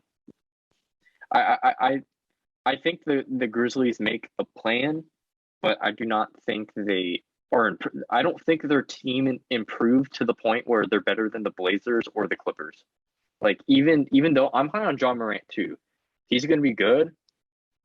He's going to be great, but I just don't think that their team got so much better to the point where like they can win more games than even the Blazers. See, that's why I'm like, they didn't get a lot of new guys other than Bledsoe, Steven Adams, but because they're all so young, you're gonna expect them to get better this season. And given that they got the, playoff experience, albeit super short last season, like that's a lot of experience for them to gain and get better. Jaren Jackson coming back too, like he was supposed to be a really good player coming into the NBA, and so injuries kind of derailed that. But if he has a full healthy season, like he's gonna be pretty good. So Yeah, like that's he's again gonna be my pretty good. expectation. I can be wrong. That's cool, but that's just what I'm expecting from Memphis. I still think even with their young players like Jaren Jackson Jr. as like an exception, but like Dylan Brooks, like how much is he really improving? I he still has room to improve, especially like in terms. It's the same problem with Jaren Jackson too. Like he fouls too much. Like Sure. And that's gonna and help again this season with the rule change. yeah, with the rule change, we'll see how that helps. But like how much better is Dylan Brooks going to be, and like is it going to be enough to make them just that much better? Like they have young pieces, but I just don't think those young pieces like improve so much to the point where they're just they're 2 seeds better than they were last year, especially since I don't know, just like comparing to the teams like the Clippers or the Blazers, like I just don't think they're better. They And I could just be think that, better, yeah, just I not think this season. I'll leave it at that. Like I think the Clippers are gonna take a step back, but I'll leave it at that because I think we should move on. We Okay, spent a lot okay. of time on that, but Yeah. uh, I'll do 8 seed. I got Blazers. okay. You can throw in 8 seed Blazers for me too. Uh, Notable additions: Tony Snell, Cody Zeller, Uh, same team as last year. they also got Ennis Cantor again. Oh no, and this is on the Celtics now. That dude Uh, he just keeps going back to the Celtics. You did Probably. get Blazer Celtics. That's what he loves. Yeah. Um, but yeah, they also got Ben Malcolmore. Oh yeah, no, how could I forget Ben McLemore? It's just Yeah, it's not enough. Dame's gonna be gone soon. Like that's really their team. Dame, CJ, and Nurkic if you want to count him. honestly, if you want it, like I could make the argument that Blazers maybe may not even be an 8 seed because Dame could ask for a trade. Like Yeah. they could be so bad in the beginning of the season where Dame's like, yeah, this like we thought he would be traded this offseason, but maybe like internally he's just like, let's just see what happens. New coach, got a couple, and the pieces that they got are fine, but like it doesn't move the needle that much. Like Yeah. so maybe he's just like, all right, let's feel it out. If they just start off awful, which they most likely will, like I could see Dame asking for a trade, and Dame could definitely be, or the Blazers could be like a play-in team, or even out of the That's play-in. that's assuming he doesn't get injured or something, because he is Yeah, the team. that too. So honestly, like I think Dame again is good enough to make the playoffs. He's always made the playoffs ever since he's been on the Blazers, so I can't say that the Blazers are going to be a play-in team. But as soon as Dame is off this team, they're a lottery team. They're better than the Thunder, but honestly, Oh, yeah. they may be worse than the Kings. I wouldn't be that surprised. that's literally how bad this team is, other than Dame. Yeah. Number 9, that's where I put in the Clippers. Okay, and Uh, then my number 9, I have the Grizzlies. okay. Yeah, we already talked about both of them. So number 10, uh, I got This one's fun. That number 10 is gonna be fun. But yeah, at number 10, we both got the T Wolves. So you want to talk about the T Wolves?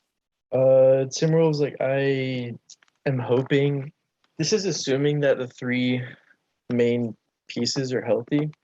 Uh, with D'Angelo Russell, Anthony Edwards, and Cat. Uh, they didn't have all three of them playing together at the same time, if at all. It was only a few games last season, so Mhm. with the three of them together, like hopefully it works out. But they're a poverty franchise. Like there's not much to get into. Yeah. I think Ant is going to take a leap this year as well. So I just think that a lineup of D'Lo, Anthony Edwards, uh, Beasley, who was a 20-point per game scorer, if you guys didn't know, Cat, and then they have a young guy, Jaden McDaniels, who's actually a pretty good fit next to Cat. But also, like the T Wolves could shoot up as well if they make a trade for Ben Simmons. We'll have to see about that. For what I'm seeing, Pacers are kind of like an not Leader. yeah, they're like the leader because they probably have the best player, Malcolm Brogdon, and they're even talking about giving Karis LeVert away, which I think is insane. Um, that could be possible, but just their team right now, I think they're good enough to make a 10 seed. But if they do not even make a play-in this year, I think Cat has got to go. Like there's like they literally lowered the bar to get in, like to compete for the playoffs, and your team still couldn't make it. And I don't even think that's Cat's fault. Like Cat is talented enough to be like I think I have him as like a top 20 player, and if not like very close to it, Yeah. like he's good enough. It's just the team around him. So I think they can get it done this year, but if it doesn't happen, Cat's got to get out of here. Yes, yeah. Okay, I'm gonna give my last team. We really gotta pick this up because we're pushing 2 hours. That was the last team. That was the last team. Well, isn't it 4 teams that fight in the play-in? It's only 2. It's the 9 and 10 seed. Don't 11 and 10 play and then 9 and 8 play? No, 7 and 8, 9. Yeah, you're right. Okay. 7 and 8 play and 9 and 10 play. Yeah. Okay. Yeah. All right. So now we're going to the East. All right. East. Number 1, I got Milwaukee. I also have the Bucks. They just give me straight regular season team vibes. I was surprised they won the championship last year. I think Brooklyn being hurt, if that wasn't the case, they would have beat Milwaukee, but they're going to stay after it during the regular season. Like Giannis is focused. That's my assumption. They're finna run it back. Yeah. And then I'm assuming you have Nets too? Yeah. They have too many stars that are going to coast. Yeah, I think it's going to be coasting. Oh my God, Nets, are you serious? They're pretty much going to coast a little bit, much like the Lakers, not on the same extent though. But I also think because of the uncertainty of Kyrie, I think that on its own makes them the number 2 seed. Yeah. But if Kyrie plays more games, I think Nets could definitely be number 1 seed. And I think as long as Kyrie, is there for all the games in the playoffs, I think the Nets will probably make it to the finals. I agree. Number 3, you want to go? Yeah, number 3, man, I have gone back and forth on this like maybe 4 times, and it's only on it's the same 2 teams, but I have the Heat at number 3. Wow. Yeah, so who's your 4th? I have the Hawks. I have Hawks number 4. Okay, I got Hawks at 3, Heat at 4. Yeah, see, okay. It was so hard for me. Can I please spell? Okay, I suck at spelling. And you have Hawks. Hawks at 3, Heat's at 4. So for me, it was just really hard to choose between the Heat and the Hawks because I think the Hawks, all around in terms of their starting 5 and depth, I think they're just a more complete team. But the Heat just have a better starting 5. I think Kyle Lowry, even though statistically isn't anything spectacular, I think his impact is going to be really needed on the Heat because they haven't really had a solidified point guard. They were running lineups where they had Tyler Hero at point guard, and that's just not his position. And then they would have Goran Dragic, who was injured, but he's more of a 6-man sort of role. So now that they have a legitimate point guard, I think that takes a little bit of the ball handling responsibilities away from people like Bam and Jimmy, who can still put the ball on the floor and be really good playmakers. Obviously, more shooting, more defense. But the only reason why I was debating maybe putting Heat at 4 was their lack of depth. And also something I just remembered, Victor Oladipo is on this team. So if he comes back healthy, that makes I think that definitely makes him the 3rd seed. But because I'm really unsure of how he's gonna be, that was another reason why I think he could go 4. But then also their depth after maybe Tyler Hero is a 6-man. There's not really much there. They have the young players that 7 dude. We'll see what he looks like in the NBA, but Dwayne Dedman as your backup big is pretty bad. Yeah.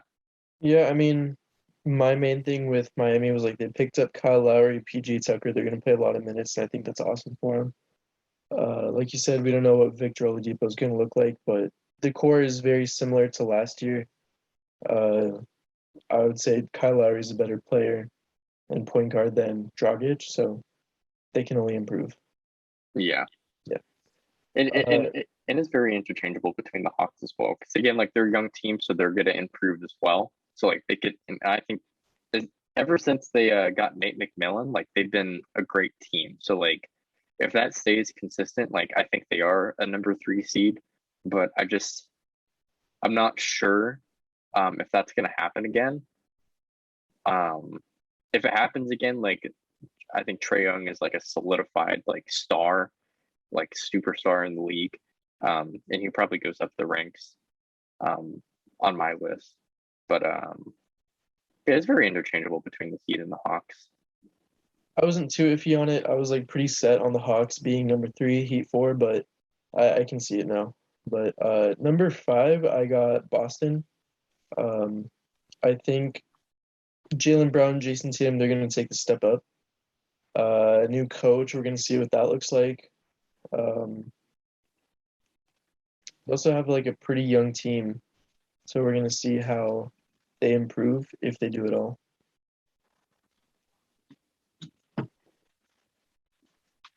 Yeah, I also have Celtics at five.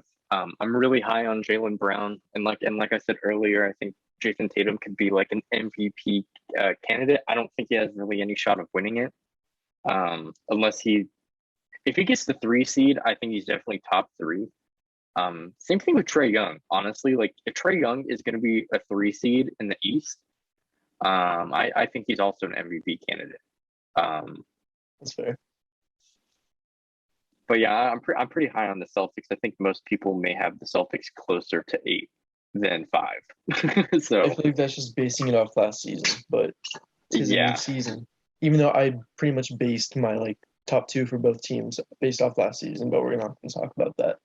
yeah. And another thing for the Celtics too is like now that Kemba's gone, they don't have to worry about like one of their starters being out of the lineup because of injury. Like I think the players that like actually like will help them are going to have more solidified roles to the point where like there's not going to be any like changing in like game plans or anything. It's going to be a little bit more set.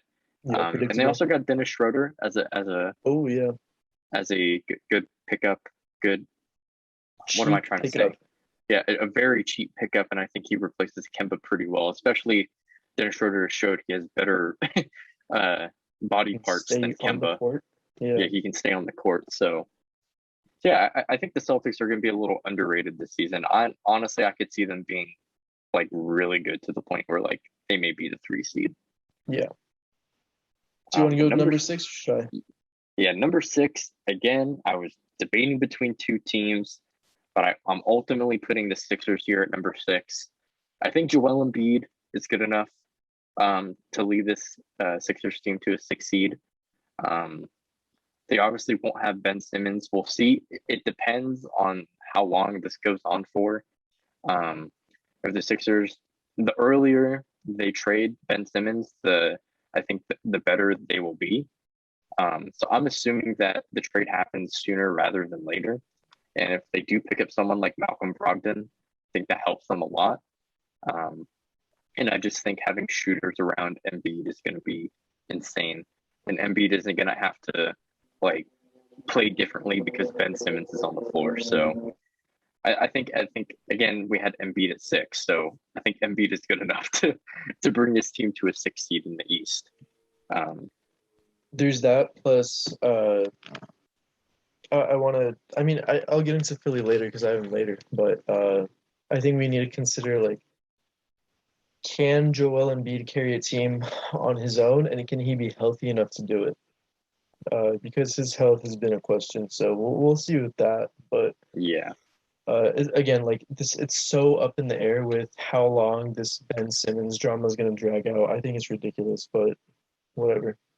Yeah, I honestly don't know what the Sixers are waiting for because he's just not coming back. You just trade him now.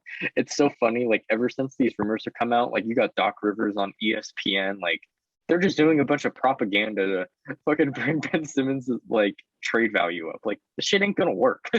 It's that, and then like immediately, like as the stuff comes out, Ben Simmons and his camp, they just shut it down. Like, no, this didn't happen. No, we know what you Yeah. meant. Like all that. Uh, I think they're holding out to see like if a star wants out, like if Cat wants out or Dame Yeah. wants out, or another team is going to be desperate, just switch things up at like the mid-season trade deadline, whatever, they'll throw in the extra pick and make the trade. So I get why they're waiting. It's just it's hurting your own team in the short run because you're going to lose more games with, star players sitting out and you're not getting anything in return. Yeah. And also, it probably doesn't help the locker room either, knowing that like one of Oh your yeah. best teammates aren't there. And it's like, oh, like he doesn't like us. Like, I don't think that really sits well with players in the locker room, especially Joel. Like, I think Joel has he's made it clear that like he's not a fan of what Simmons is doing. But I Yeah. think he also understands why he's doing it. But I mean, whether he's on the team or not, I think they're gonna feel that anyways. Like, oh, he doesn't like us, but they're just gonna move on from it because, like, what can yeah, you do? Like, he's gone. He's yeah. not a part of the team. Might as well consider him a free agent. But Daryl Morey decides what he wants to do with him. Hmm. Uh, So who do you have number six? Because I got Chicago at number 6. yeah, see that was the team I was debating on. I Yeah. have Bulls at 7. Chicago's gonna be fun to watch because last year, I mean, they weren't that great. Like, yeah, there's Levine, but they didn't even make the play-in. Now you add DeRozan, you add a full season of Vucevic. Yeah, Uh, you add Lonzo Ball, you add Alex Caruso. Like, I'm curious to see what's gonna happen. Patrick Williams has another year under his belt. It's gonna be a whole lot of offense. I don't think there's a whole lot of defense, even though they're improving. But mhm. curious to see where they end up. Like, I don't think they're gonna make a lot of noise in the playoffs, but they're gonna be a fun regular season team.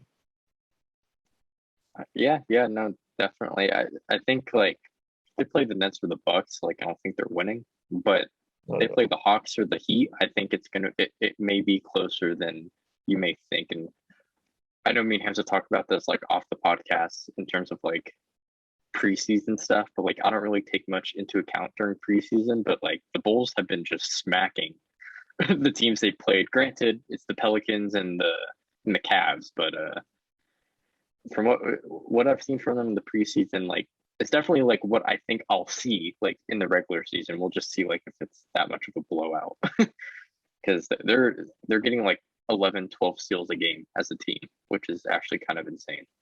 Yeah. It's gonna be fun to watch. Uh, Um, Number 7 for me, I do not have Philly. I actually have the Knicks. Uh, hmm, they finished as a 4 seed last year, so I think there's a drop off, even though the team got better by adding Kemba Walker and Evan Fournier. I just think the other teams have improved more. Uh, so you have an actual like good starting point guard. You're not gonna have to rely as much on Emmanuel quickly, even though he was really good last season. Uh, Julius Randle gets more help. Evan Fournier is a huge upgrade over Alec Burks. Uh, wasn't Mitchell Robinson out last season too? yeah, Mitchell Robinson will be back, and he gained insane weight. He's like 280 pounds now, 280? something like that. Yeah, that's what I saw, or like 250. Like he, you, I'll put a picture up. I'll put a picture of like a before and after of Mitchell Robinson, and I'll show it to you. Like he's huge. Okay. So yeah, like I can even debate putting them above the Bulls, but I just think the Bulls, like I can trust them more than Knicks. Like Kemba Walker, who knows what his health is gonna look like. Evan Fournier, yeah, that's cool. You know, you're gonna get out of him. Mitchell Robinson, I don't know.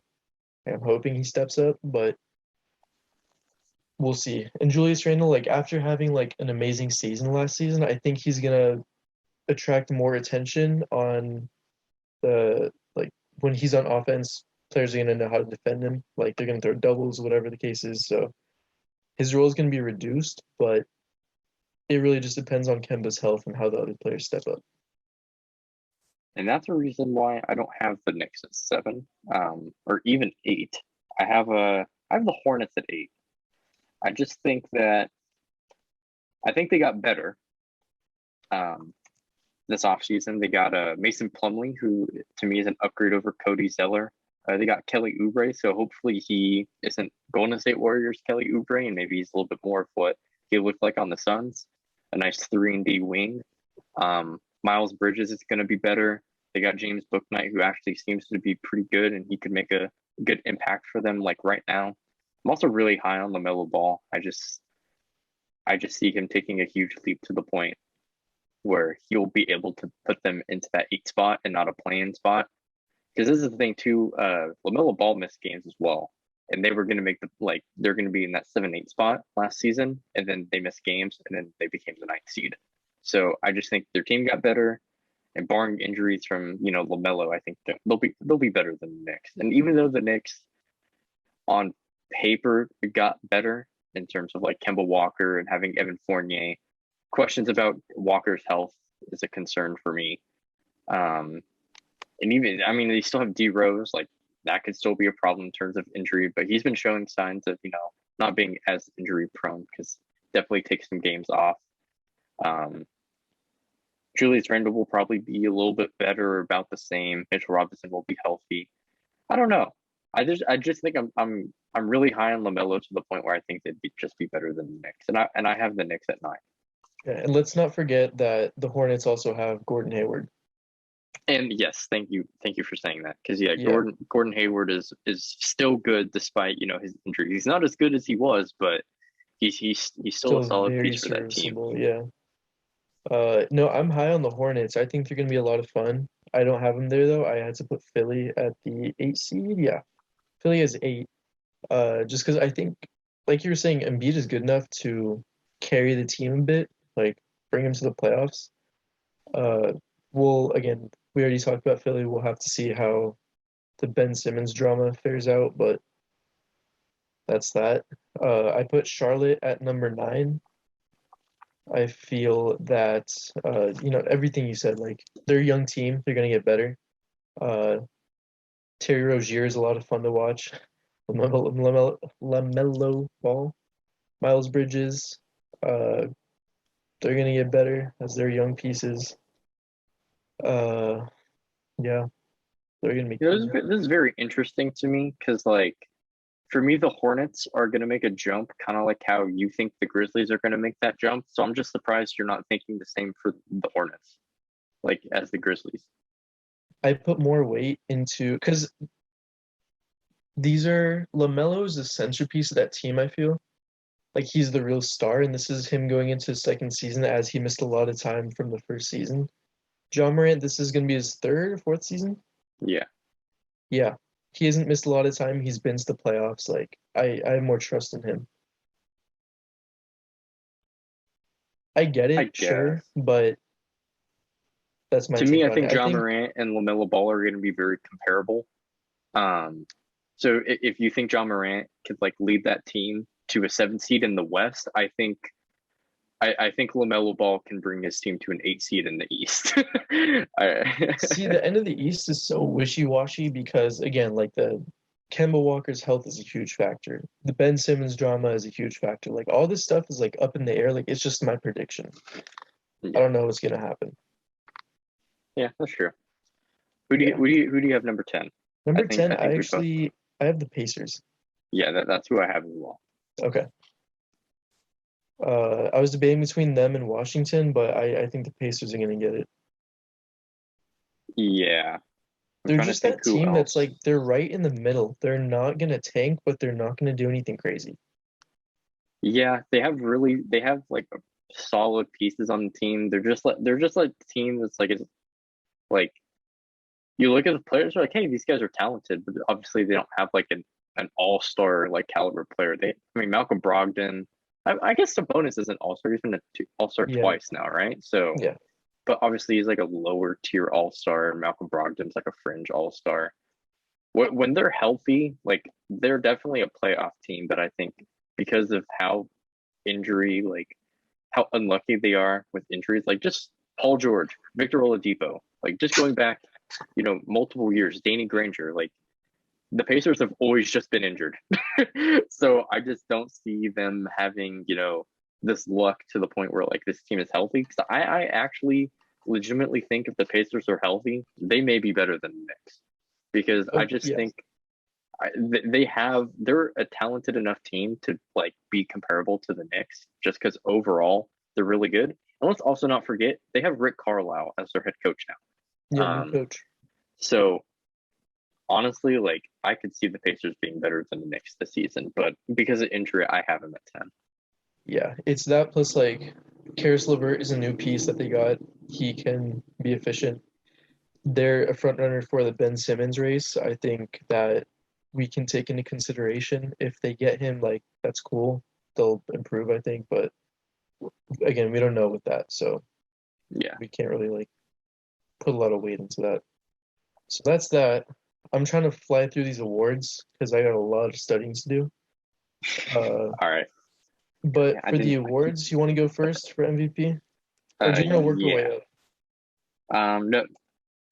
Because there's like Let's no just get. hype for Coach of the Year, six man, all that. Well, we can just rush through those. Okay. Yeah. Let's just do the MVP first.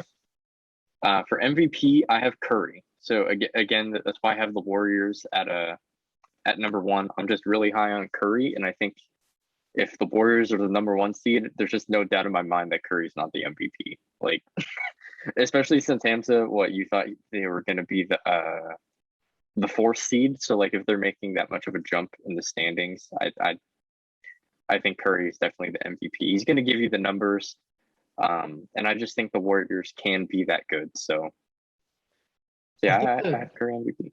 my thing with Curry is like I think the numbers can be comparable to last season because he's gonna get his stats, maybe more assists with like better players around him. But the main improvement on their team is getting Clay back and like what Otto Porter Jr. can be and like all that. But I don't think Curry's gonna change much compared from this past season to this season. So if he wasn't, I mean, he was in the consideration for MVP, but that was like at the end of the season. I don't know. I just my MVP, I put KD. If he has a healthy season and the Nets finish in a top two seed, I he's absolutely in the consideration. Uh, other guys that we can throw in the conversation, you can mention Luca, you can mention Jokic Embiid, again, Giannis, Jokic, yeah, yeah, Giannis. Curry for sure. If you want to put LeBron, I I don't, even I don't. debated sort of AD, not really. Like he came to mind, but I don't think so. Um, I guess I'll just say right now, I just don't think KD has a shot at winning MVP, and that's simply because we didn't give him a shot when he was on the Warriors when he had Clay and Steph. So if you're on a team with Harden and even half a season of Kyrie, I just think that automatically knocks you out because the votes just split. Like people are gonna be like, "Oh, is James Harden or Kevin Durant the MVP?" Because that's literally what happened last year. Harden was getting these MVP talks for like 1 month of the season, and then KD got talks. So like it's gonna split, and it's the same thing for the Lakers. LeBron won't win it simply because he has AD and Westbrook on his team. Nothing else. I He could have an MVP season, but he's just not gonna win it. I get that, and I didn't really think about that, but my like way of thinking about that at least is those guys, like those three, KD, Harden, Kyrie, missed so much time last year to where like when there were points where it was just one of them out on the floor at the time. Uh, so if it happens again to where it's just like KD and Kyrie or KD and Harden, Harden's gonna be the playmaker role. KD's just gonna be like, I'm gonna go score, put this team on my back, and do what we need to do to win. If he plays like that for the majority of the season, I think he can have a very strong case for MVP. Uh, at least that's the way I see it. Like I get the argument that you're making, and that is probably what's gonna happen, but we'll see. It will happen because that's just it's just what history has showed us. Is like if you have a stacked team, I guess other than LeBron with the Heat, but I think like now like the voters are kind of wised up to it, where it's like, oh, how can you be MVP when you have James Harden, who's another top 10 player on your team? Like obviously your team's going to be good, and that's the same thing for the Warriors too. Like no one was buying Kevin Durant or Steph as MVP, and even like just to like go back to like the Warriors Kevin Durant and like Steph Curry thing is like the whole like not a reason why, because honestly I think Kevin Durant denies this, but it's like people debated on whether Curry or Durant is the best player, right? Because Curry is obviously the more impactful player, but Kevin Durant just puts them over the top, and I think just generally he's the better player, right? But Curry is like Mhm. the engine of the team, so he has a higher impact. So it's like that's why the votes would split because it's like either one of them could win it because they're just that good. And it's the same thing with Harden and KD. Like Harden, the reason why he was in MVP talks is because Kyrie and Kevin Durant were missing games, and he was still winning games for them. Like, because outside of like Kevin Durant and Kyrie, like again, like they have good players, but the fact that Harden was able to win these games pretty much by himself in a way is kind of impressive, which is why he was in that conversation. But ultimately, he wasn't a finalist because Kevin Durant and Kyrie Irving were on the same team. Yeah, I mean, we'll see. So the same thing could happen with KD. It's like, yeah, maybe Harden or Kyrie is out, but you can interchange, and I think the same thing will happen. Yeah. Defensive player of the year. I have Giannis winning it for a second time. Okay. Bucks are going to be the number one team in the East. I don't think Giannis takes a step back. If anything, he's either going to stay the same or he's going to be better. But he's so versatile as a defender. He can guard one through five, most fives, not all fives. I don't think he can really guard like Jokic or Embiid. Not even maybe Anthony Davis. That may be debatable, but like other than that, like I think Giannis could guard someone like Nurkic or like Steven Adams. So like Giannis can pretty much guard anyone, and he's one of the best like off ball defenders as well. Like just because he uses his length and speed to his advantage. Like just perfect example was the one block he had in the finals on DeAndre Ayton. He was out of the play, and all he had to do was turn around, take 2 steps, and he didn't even like really like warm up for the jump to block it. He kind of just turned around and jumped, and he used his length to block the shot. Like it's super impressive, and like people may discredit it just because it's like, oh, he's 7 foot and he has like an 8-foot wingspan, but it's like Taco Fall can't do that, bro. Like you're just discrediting what Giannis can do defensively. So I just think he's in my opinion, he's the best defender in the league. I think the next person you could debate is maybe Bam and then Draymond, and then Anthony Davis, in terms of being able to like guard multiple positions at a high level. But the Bucks are going to be the best team in the East, and they'll probably have one of the best defenses in the league. So I think Giannis will win it again. Understandable. I debated that, but my defensive player of the year is Draymond Green. I feel like with how good the Warriors are going to be compared to last season, Draymond is going to be the anchor of that defense. And not having to be such a playmaker, he can, I guess, focus more of his effort on the defensive end. And, obviously, like having Clay, Wiggins, and Porter Jr., who can somewhat defend, that takes some pressure off of him so he can just really lock in, move around, help D, all that stuff. So I think he's going to step up, and obviously that's going to translate to wins, and it'll show more because higher seeding and all that. So, and he can guard obviously 1 through 4, 1 through 5 sort of debatable, but yeah, that's my take. Yeah, I mean I could see Draymond winning it. I think the reason why I didn't have Draymond Depoy is simply because I have Curry as my MVP, and I just don't think they give a Depoy and that's fair an MVP to the same team. Yeah. Yeah, my computer's dying. Do you want to do 6-man? Yeah, 6-man. This one is so like I was thinking about this one. I think this one took me the longest time out of the entire like standings and whatnot to write or think about. But I was like, dude, who's even gonna be coming off the bench for a lot of these teams? And like the one that really came to mind and who I think is gonna be like excelling in the role is Jordan Clarkson. I feel like he can be that next like Jamal Crawford, Lou Will kind of 6-man where it's like just microwave score. There's no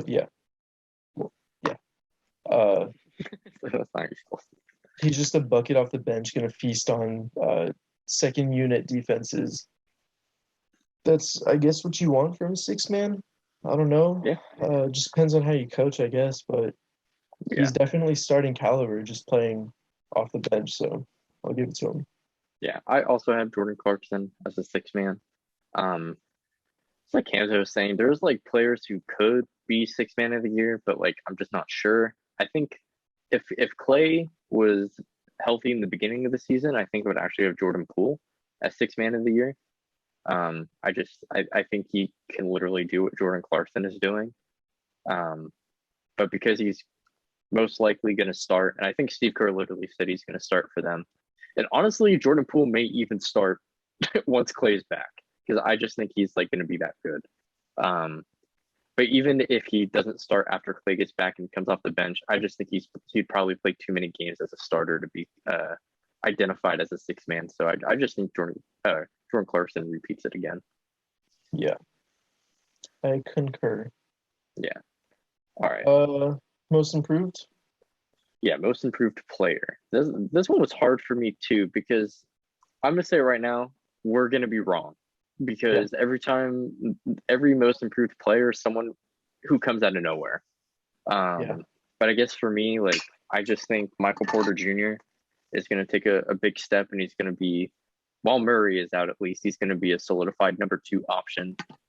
Even as a number 3, he's averaging 20 points. So I think as a number 2, he'll get closer to that 25 mark. I think he'll improve defensively.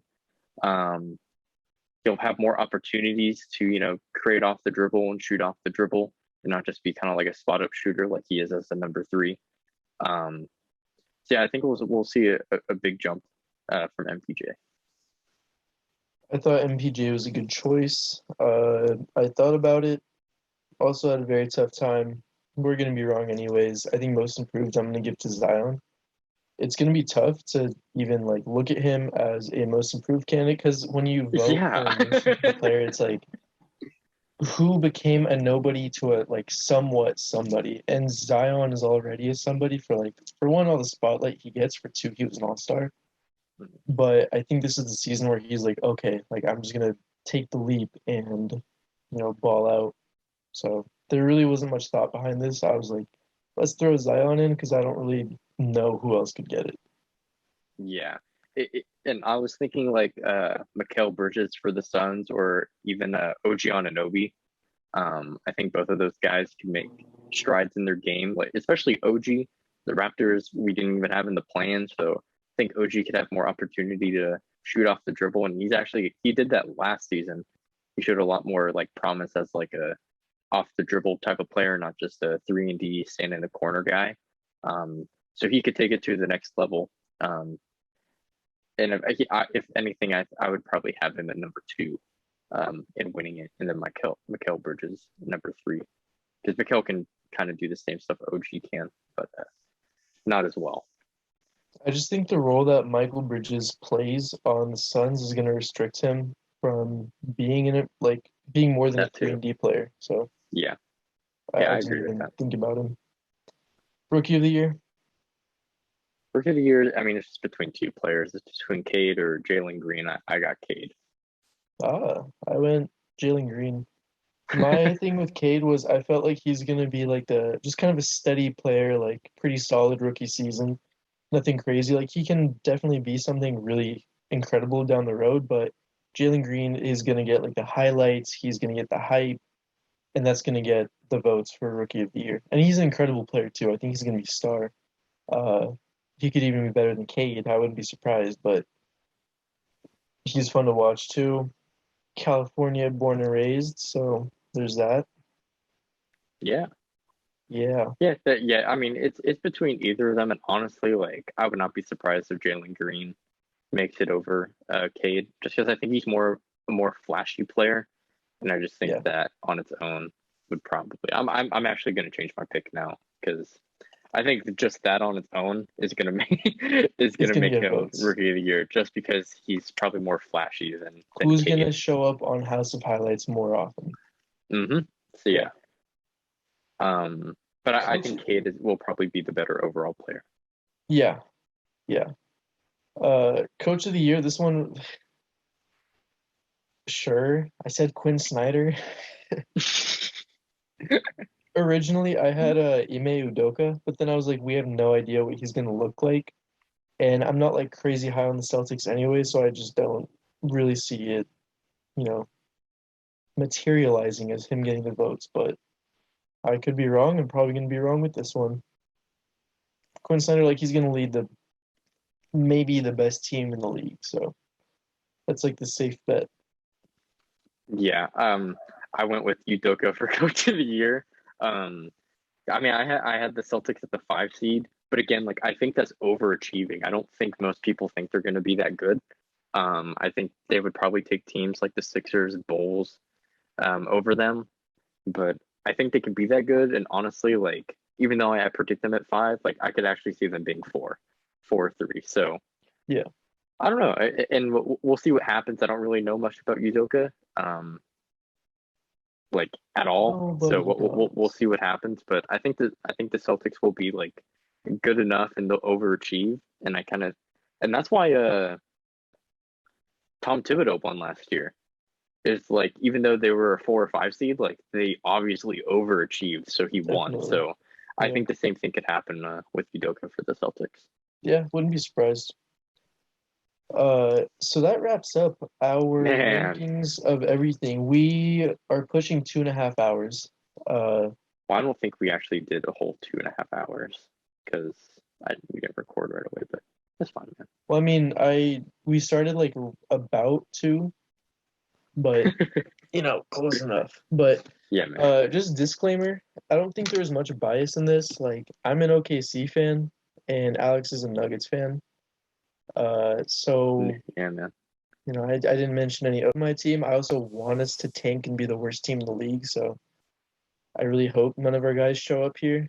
I mean, it would be cool.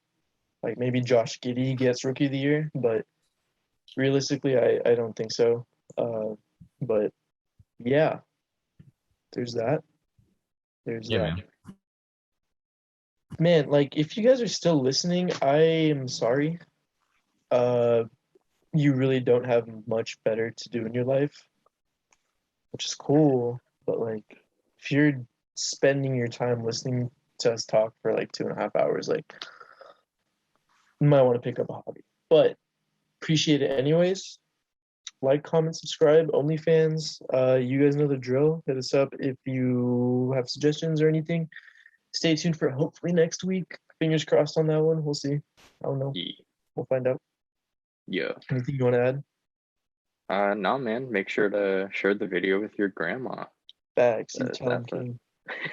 That's really about it, man. It was fun. Obviously, I don't think we'll get a lot of views on this one, but it was fun. I enjoyed it. And this is pretty much our like pre basketball season prediction since the season's gonna start in about a week and a half. Yeah, might as well. If you guys don't want to see all this basketball stuff, hit us up with suggestions. Like, we'll actually do stuff that isn't basketball related, because that gets more views. But, like for the YouTube algorithm, let us blow up. Yeah, man. Let us blow up. Yes, sir. Catch you guys in the next one. Thank you for tuning in. Bye.